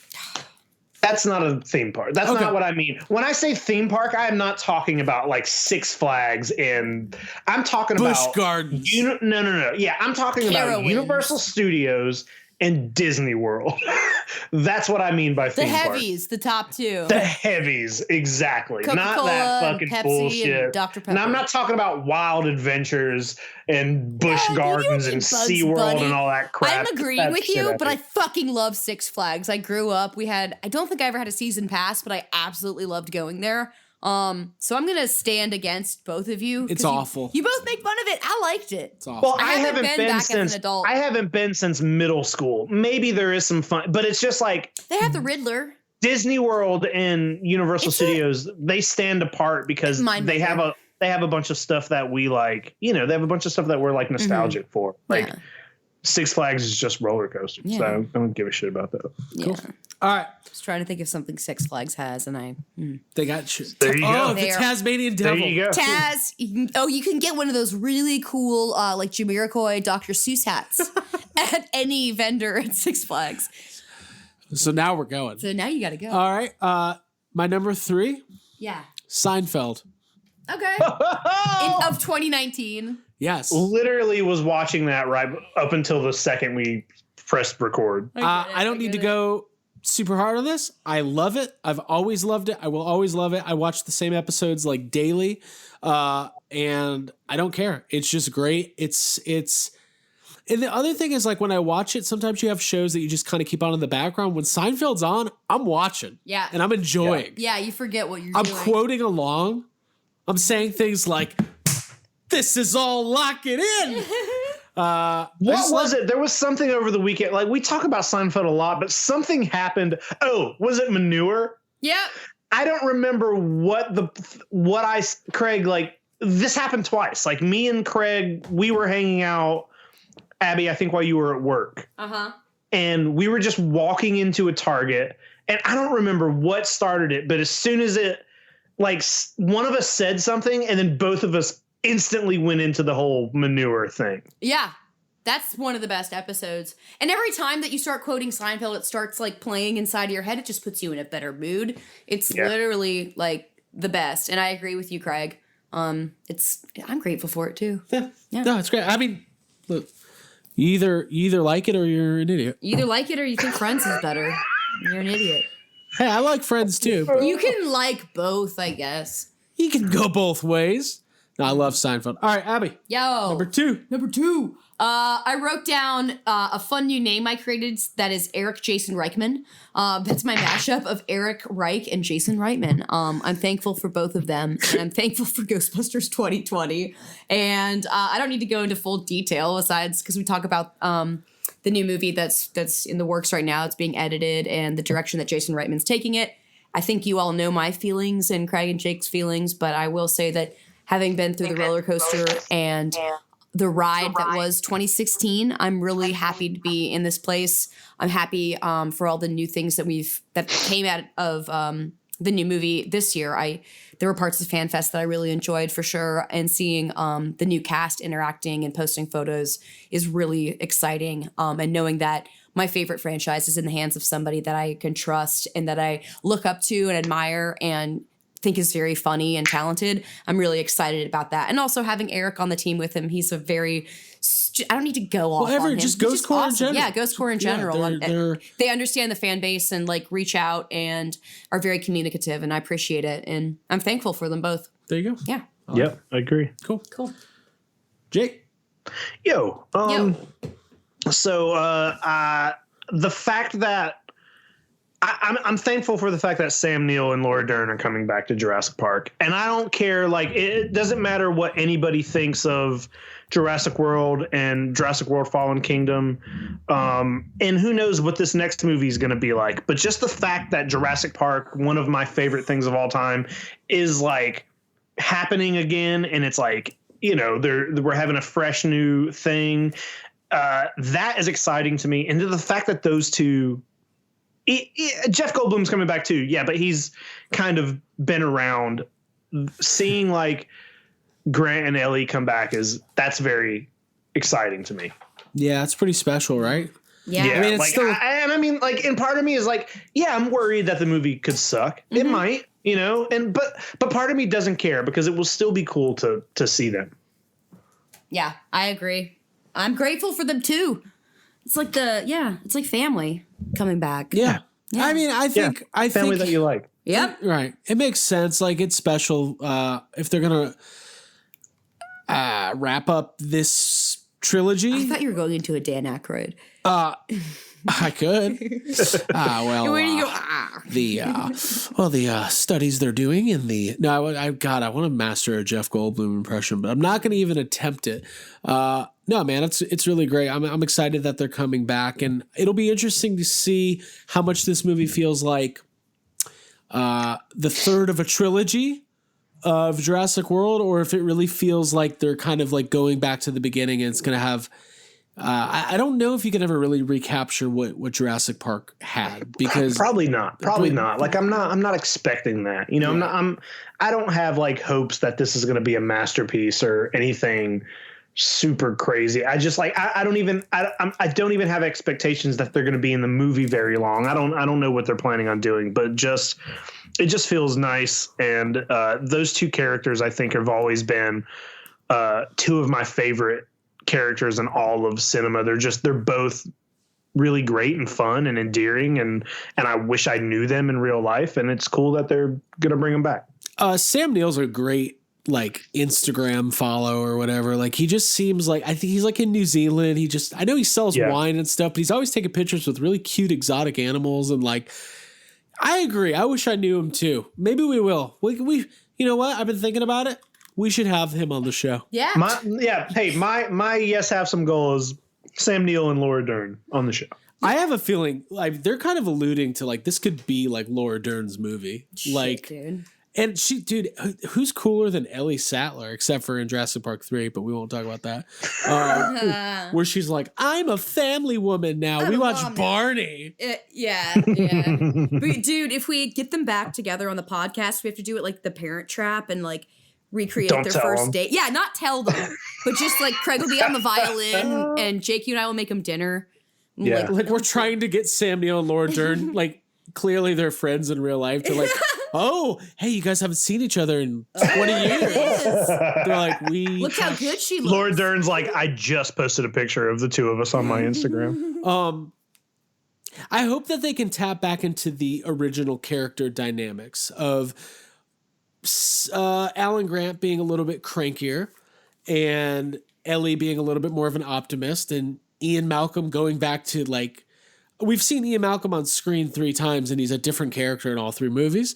I like the first one. I want to see kind of the wacky free spirit that is I want to see him move in on Claire and then have Owen have to like fight him off.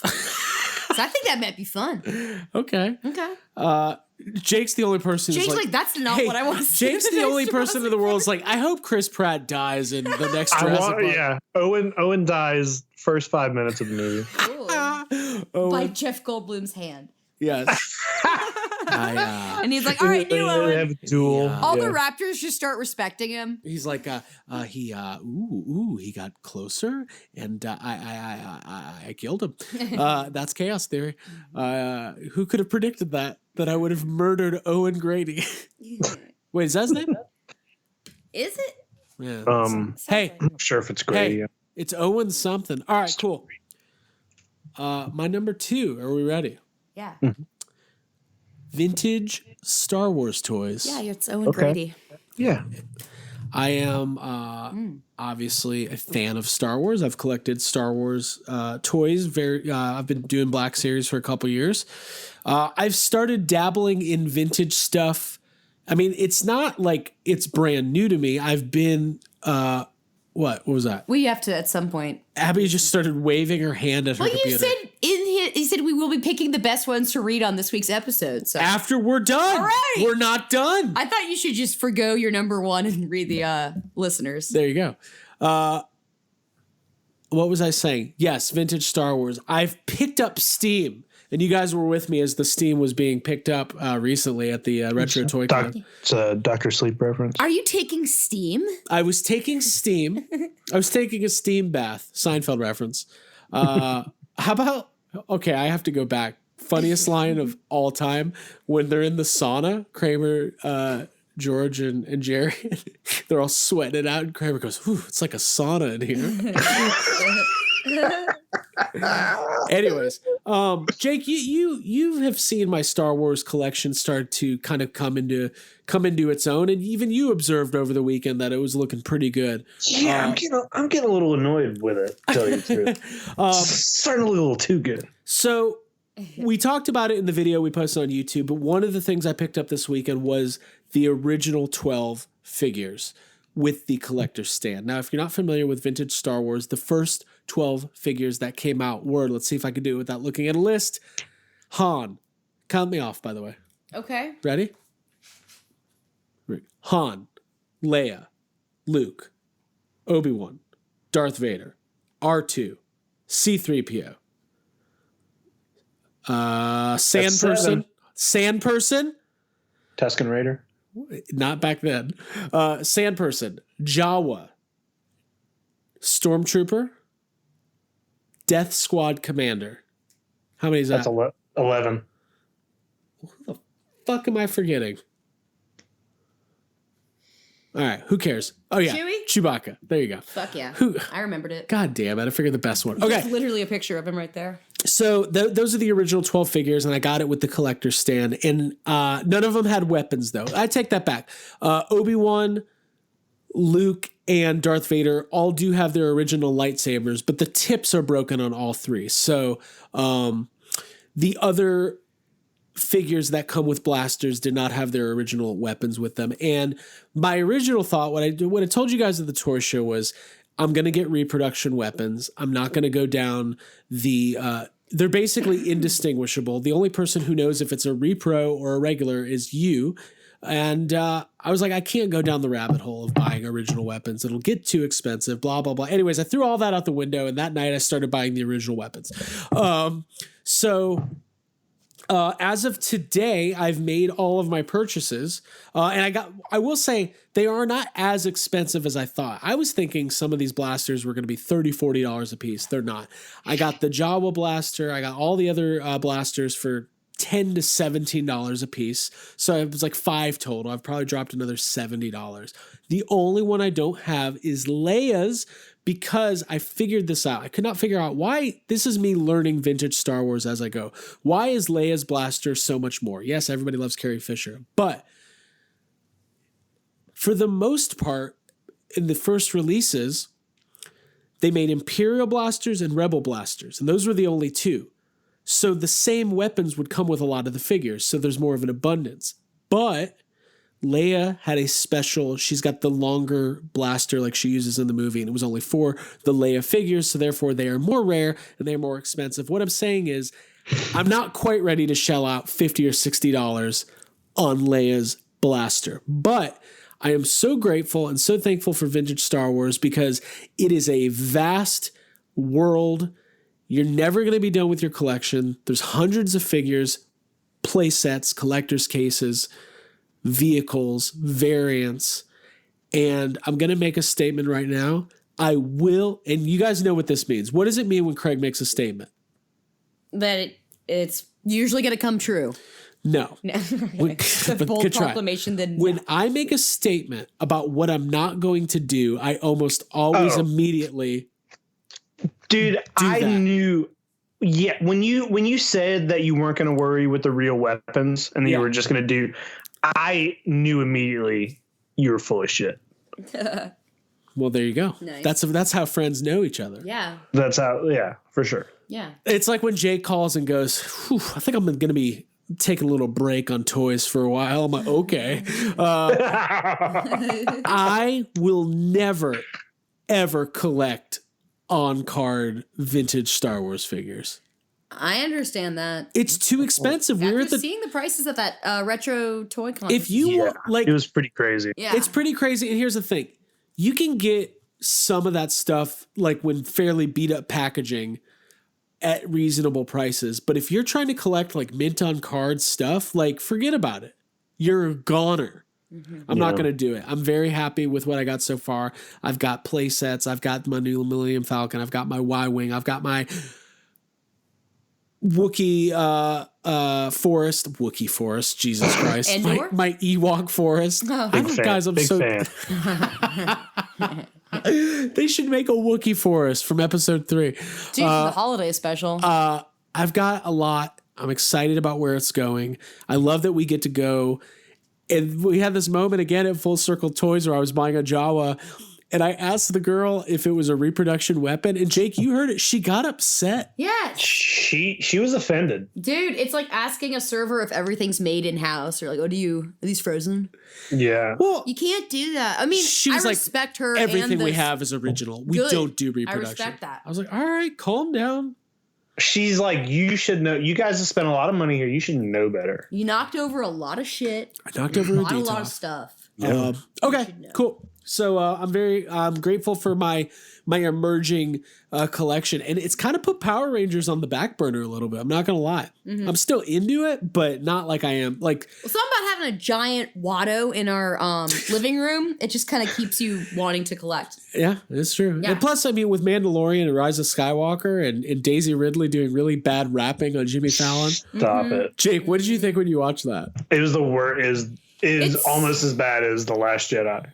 Ooh, my God. It was. I love her, but yeah, you don't. Yeah. Just a jet half a joke. Cool. All right, Abigail. Yo. Number 1. Let's do it. Well, besides my Watto, which I'm gonna say is like number 1 on my list, and my Amy from Congo the Kenner plush, which we will have a video coming soon on YouTube. Yes, we will. Jake and I reviewing those. I'm grateful. This one's kind of obvious. I'm grateful for our listeners, specifically Jakey. But no, all of our listeners. All of our listeners who have joined group therapy and supported our toy purchases and adventures, and all the people who've put up with our neuroses and who we are as people and accepted us. It's a really fun community that we've grown, and I think that was my favorite comment from people in that post that Craig made, people who are grateful for group therapy, because it's like, someone said that like they like it because we don't make fun of people who like sports, and I liked that. Yeah, it's a good community. I am going to read these. Why? Spoilers. I was just casually referencing it. You can read it verbatim. But yeah, I'm grateful for everybody for listening. It gives us purpose and meaning. And we enjoy doing this. It's good for us and our mental health, and we're glad that it helps you on your commute, etc. So thank you for listening.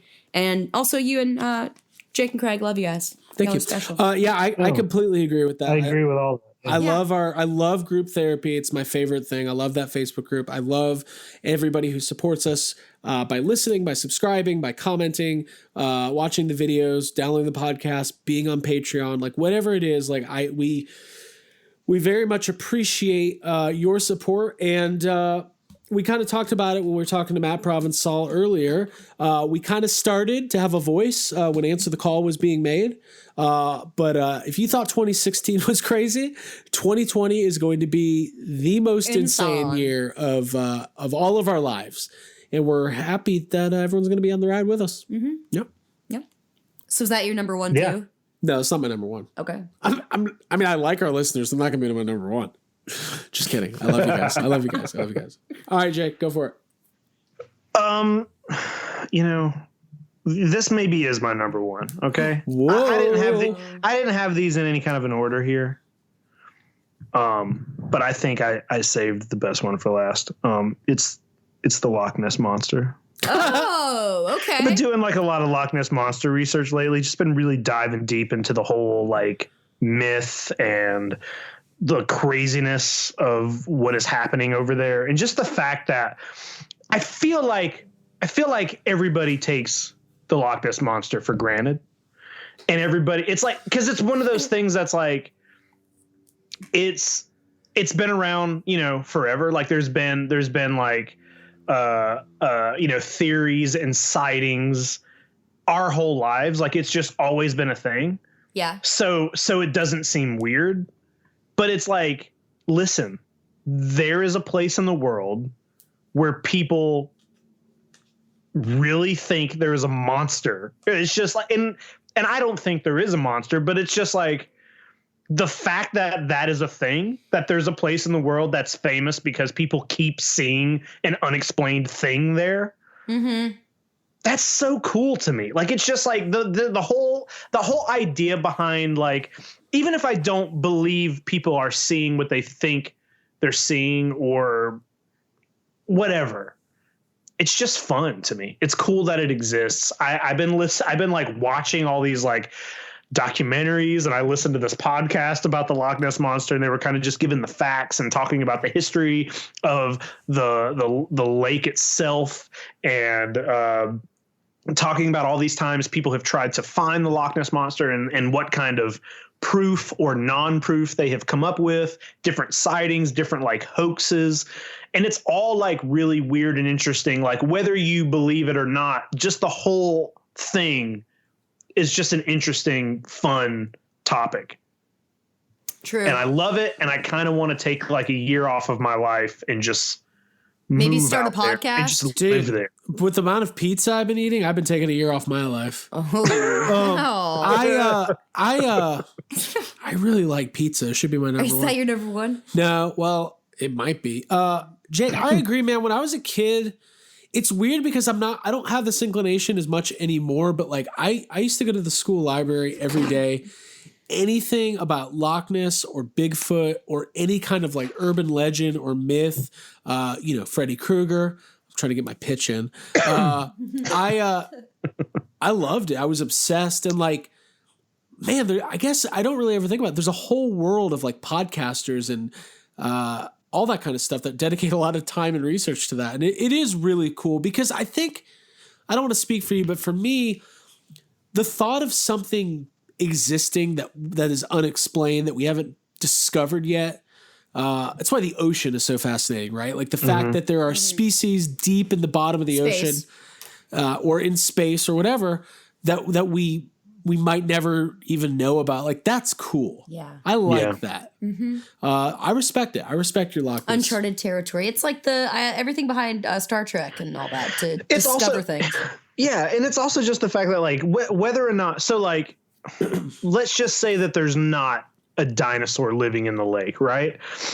The fact is that even if there isn't a monster in there, then what the fuck's going on with everybody? People have seen some sort of, and I mean, obviously some people are liars, right? Yeah. Some people just want to say it.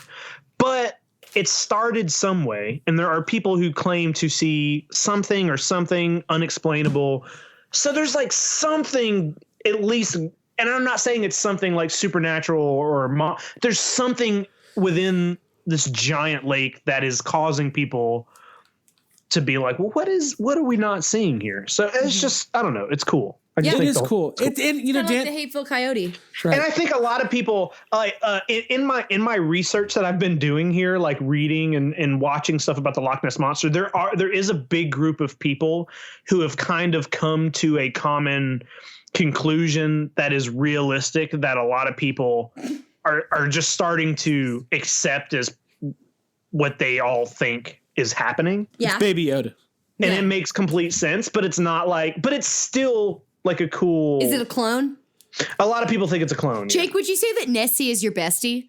Sorry, I had to say that. Is that why you were laughing? I was literally leaning back on the couch laughing to myself. Abby had her face in a pillow laughing. I was like, what's happening over there? Good one. That's a good one. I saw it on a t-shirt. I thought it was good. Dan Aykroyd talks about with the alien stuff, like, yeah, he's a believer, but he also talks about how, like, it's entertainment at its core, and it's more fun to. I mean, if you there's think for when you hear about Loch Ness, what most people, if someone asked you what is the Loch Ness Monster, you say it's a plesiosaur, right? That's what everybody thinks. Oh. Well, like that's pretty impossible, because the Loch Ness was created during the last ice age, which, the last ice age happened 60 million years after the dinosaurs had already died out. So it's like, there's no possible way that there's a dinosaur in there. It's just not possible. It's myths and legends. Like, that's kind of, I love that about that stuff. Like, that's how the Greek and Roman gods and all that shit came to be. It's cool. Yeah. Yeah, dude. Dude, I like Let's this. go. We're getting deep. Let's discover Nessie. I was watching some videos, and I found out that there is a guy who, like, it was in 1995. This guy literally was just like, you know what? I'm moving out there, and I'm just going to look for the Loch Ness Monster for the rest of my life. And he moved out to the Loch Ness. He lives in a fucking camper that's on the lot. It's like, He walks out his door, has a little porch, and the fucking lake is right. He lives right on the fucking lake. He's been living there since 1995. He hasn't seen anything. I haven't seen it. I want to see Snyder Cut fans with the same dedication that, like, moved to Zack Snyder's lawn and just wait for the Snyder Cut to come out. Wait, I want to see Robert Shaw in a sequel to Jaws where he's trying to find the Loch Ness Monster. Oh, yeah. That's what I want to see. Oh, yeah. Do you have any kids? Yes, he has a kid. He's got a kid who does a great Robert Shaw impression. Well, he has a kid. No, what it is his kid actually finds the Loch Ness, but doesn't want anybody to harm him, and he wants to hunt it, kill it. And then the kid talks him in, like throughout the movie, Quint learns like friendship and how much. And is he protecting her by the end of it? No, this is what by it is. the end, he's a good guy. Yeah, he's like standing between her and a gun. Quint has to put up. Robert Shaw as Quint returns. Yes. To hunt down the Loch Ness Monster, but then he shoots. Stop! Just let me say my thing. Before he shoots Brody in the face and smile, you son of a bitch. Sorry. Is that what you're gonna do? No. Okay, you do your thing now. How mad are you? I'm getting mad. Okay. Put it on your grievance list. He has to team up with a new crew, and the crew is made up of other mythical creatures. What? So it's a unicorn and a Bigfoot and a chupacabra, snowman, and the Snyder Cut. Okay. And he's like, and they're on the Loch Ness, and they're hunting down the Loch Ness Monster. Hey, I'm gonna Photoshop a image of that like really famous image of the Loch Ness Monster that's like black and white. Yeah. I'm gonna Photoshop like the Snyder Cut over that. Yes. Oh, that's great. I like that. Yeah. Well, that was good. Hey, I'll do my number one, and it was one of Abby's, so we didn't plan that. But my number one is Jason Reitman, and I think that's pretty obvious. I am, and I won't spend a lot of time on this, but I'm unbelievably excited for what's happening with the Ghostbusters franchise moving into next year, and being this excited without, like, I don't have any hesitation. It wasn't like in 2016 where it's like, well, I think it could be good. Let's just hope for the best, cross our fingers. We should get a trailer soon. And then, we actually went back and listened to some of our old trailer reviews of Answer the Call. And, it was just a different time. And this has so far been a much different experience. So, very, very excited about the upcoming year for Ghostbusters. But I'm not going to talk about all that right now, because what I'm going to do instead is use my number one space to do what Abby's been like needling me to do. I'm being mom right now. I'm like, hey, remember all the kids did their little activities? You got to put them on the fridge. We went into group therapy today and said, let us know what you're thankful for. We will be picking the best ones to read on this week's episode. So I'm just going to go through some of these real quick, and then we'll wrap up. Okay. Brandon Whitmore said Baby Yoda memes. Yeah, I agree. I put that on mine. Hey, on these, let's give yays or nays if we think that's something these people should be grateful for. Okay. I like it. Philip Clark, I'm thankful they all get nays. I'm thankful for the people in the group I see at Dragon Con. I only see them once a year, but they're my family for life. Nay. Just kidding. Yay.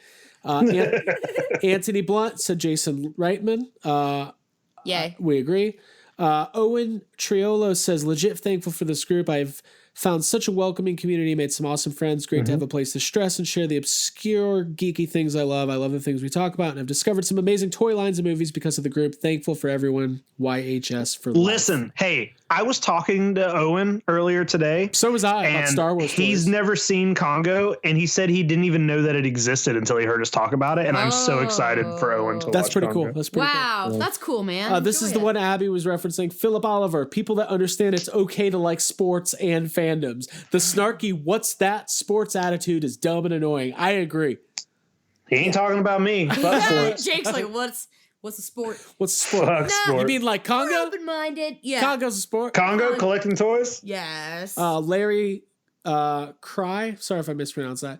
I'm thankful for the things that keep me sane in insane times. The franchises follow, the people I'm friends with, the family I have.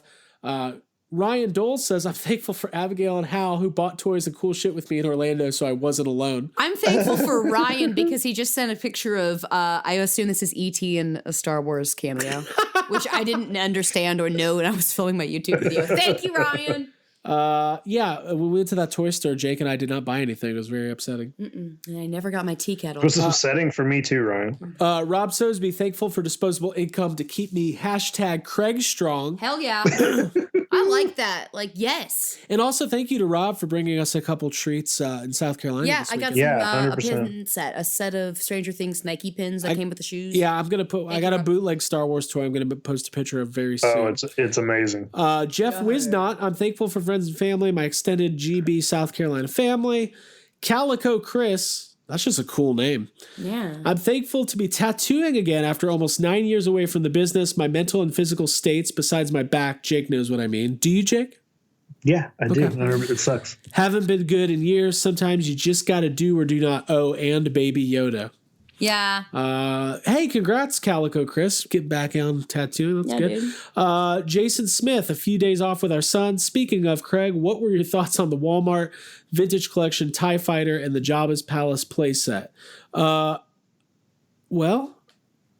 I feel like I've talked about that stuff pretty in depth, but I like both of them. Yeah. I had to buy the TIE Fighter twice because the wings broke the first time. Craig likes it. And you know I like that Jabba playset. It was a whole month of my life hunting that thing down. Yeah.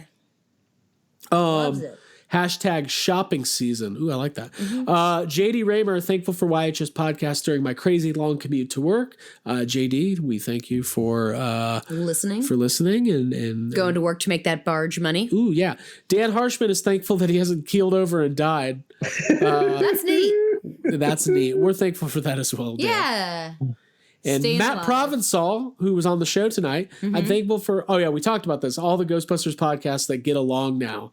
We're going to have Ron Daniels on and ask him his side of the story of the Ghost Heads cleaning up the town feud. I want to have a friendly, healthy competition with all the Ghostbusters podcasts. There was a rumor that Brendan Merton named his movie Ghost Heads as a way to antagonize? Stick it to the Ghost Heads podcast who he was feuding with. Oh, okay. It's like if we made a movie and named it Ryan Johnson. Oh. No?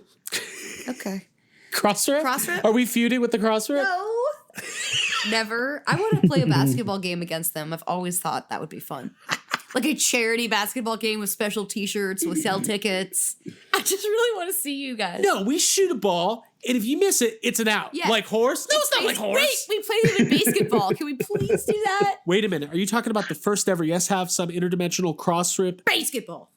charity Oh my basketball God, tournament? let's do it. Fuck yes. We do some Ghostbuster themed psych outs. Oh We my make at God. least- I hear your mom's going out with Pete Mosen. Oh, fucking God, yes. Oh, there's nothing I could say to top that. I know. The things that are popping up, I can't. Holy shit. Can't. That was fucking awesome. A lot of stuff. That's It's awesome. going to be great. Oh, okay. Well, we might have broke the internet with that one. This was a lot of fun. Hey, listen, thank you to our special guest, Matt Provencal. Yeah. Thank you for Yeah, dude, thanks. informing us about your experience seeing cleaning up the town, as well as the time that your mom thought your heavy metal poster was Anthrax. That was fun. Maybe the whole thing was she thought it was the band Anthrax because it was a heavy metal poster. Yeah. She was like, my son's into Anthrax. Also, how much dust was in that poster? Where she I thought was thinking, and what color was it? That poster must have been ruined. Yeah. I love it. I absolutely bummer. love it. Listen, everybody, in all seriousness, we hope you have a very safe and healthy and happy Thanksgiving. Yeah, we love Spend you some guys. time eating some food, buying some toys on eBay. Hey, some deals, some Black Friday deals. Cannot find this Bebop and Rocksteady to save my life. No. I'm going to have to, am I going to have to go on eBay to buy a No. Target Dude, product? I can go get it. I'll go get it for you. Is it in there? Well, you should go down there tomorrow. It's my Target has it. Yeah. Is Target open tomorrow? At And 5 they o'clock. open at 5 o'clock. Oh God. Oh, I'm not going like for Black Friday. wanna I'll get know- it next week. I hope Well, somebody we're going who's to come listening down is on like, Monday. Buy it before Oh. Monday. Okay. Yeah, you guys are going to be here. Oh, All right. sweet. So did you just make a transaction on the podcast? I think so. Cool. All right. All right. Anything else before we sign off? Nope. Do that. All right. Nah. Hey, last thing, don't forget, if you're not a member of the YHS Patreon group, you're going to want to sign up. It's $5 down, $5 a month. Do You it. go to patreon.com/yeshavesome. You get all the bonus content you can handle, including the new episode that's dropping today. You just heard our thankfuls. We're about to record it right now. Got a Our lot of problems with you people. grievances, the top 5 things we're pissed off about. I'm very excited about this. Yep. George is Let's getting do it. angry. I'm going to just do Seinfeld quotes. What? The Jimmy? Wait, what's the Jimmy? The Jimmy. The guy who talks in third person. Oh, the Jimmy. And Elaine thinks it's another guy. But it's Jimmy. Fuck, I forgot how much I like that show. All right, everybody. Happy Thanksgiving. Peace, y'all. Bye, guys. Go eat some, cornbread dressing.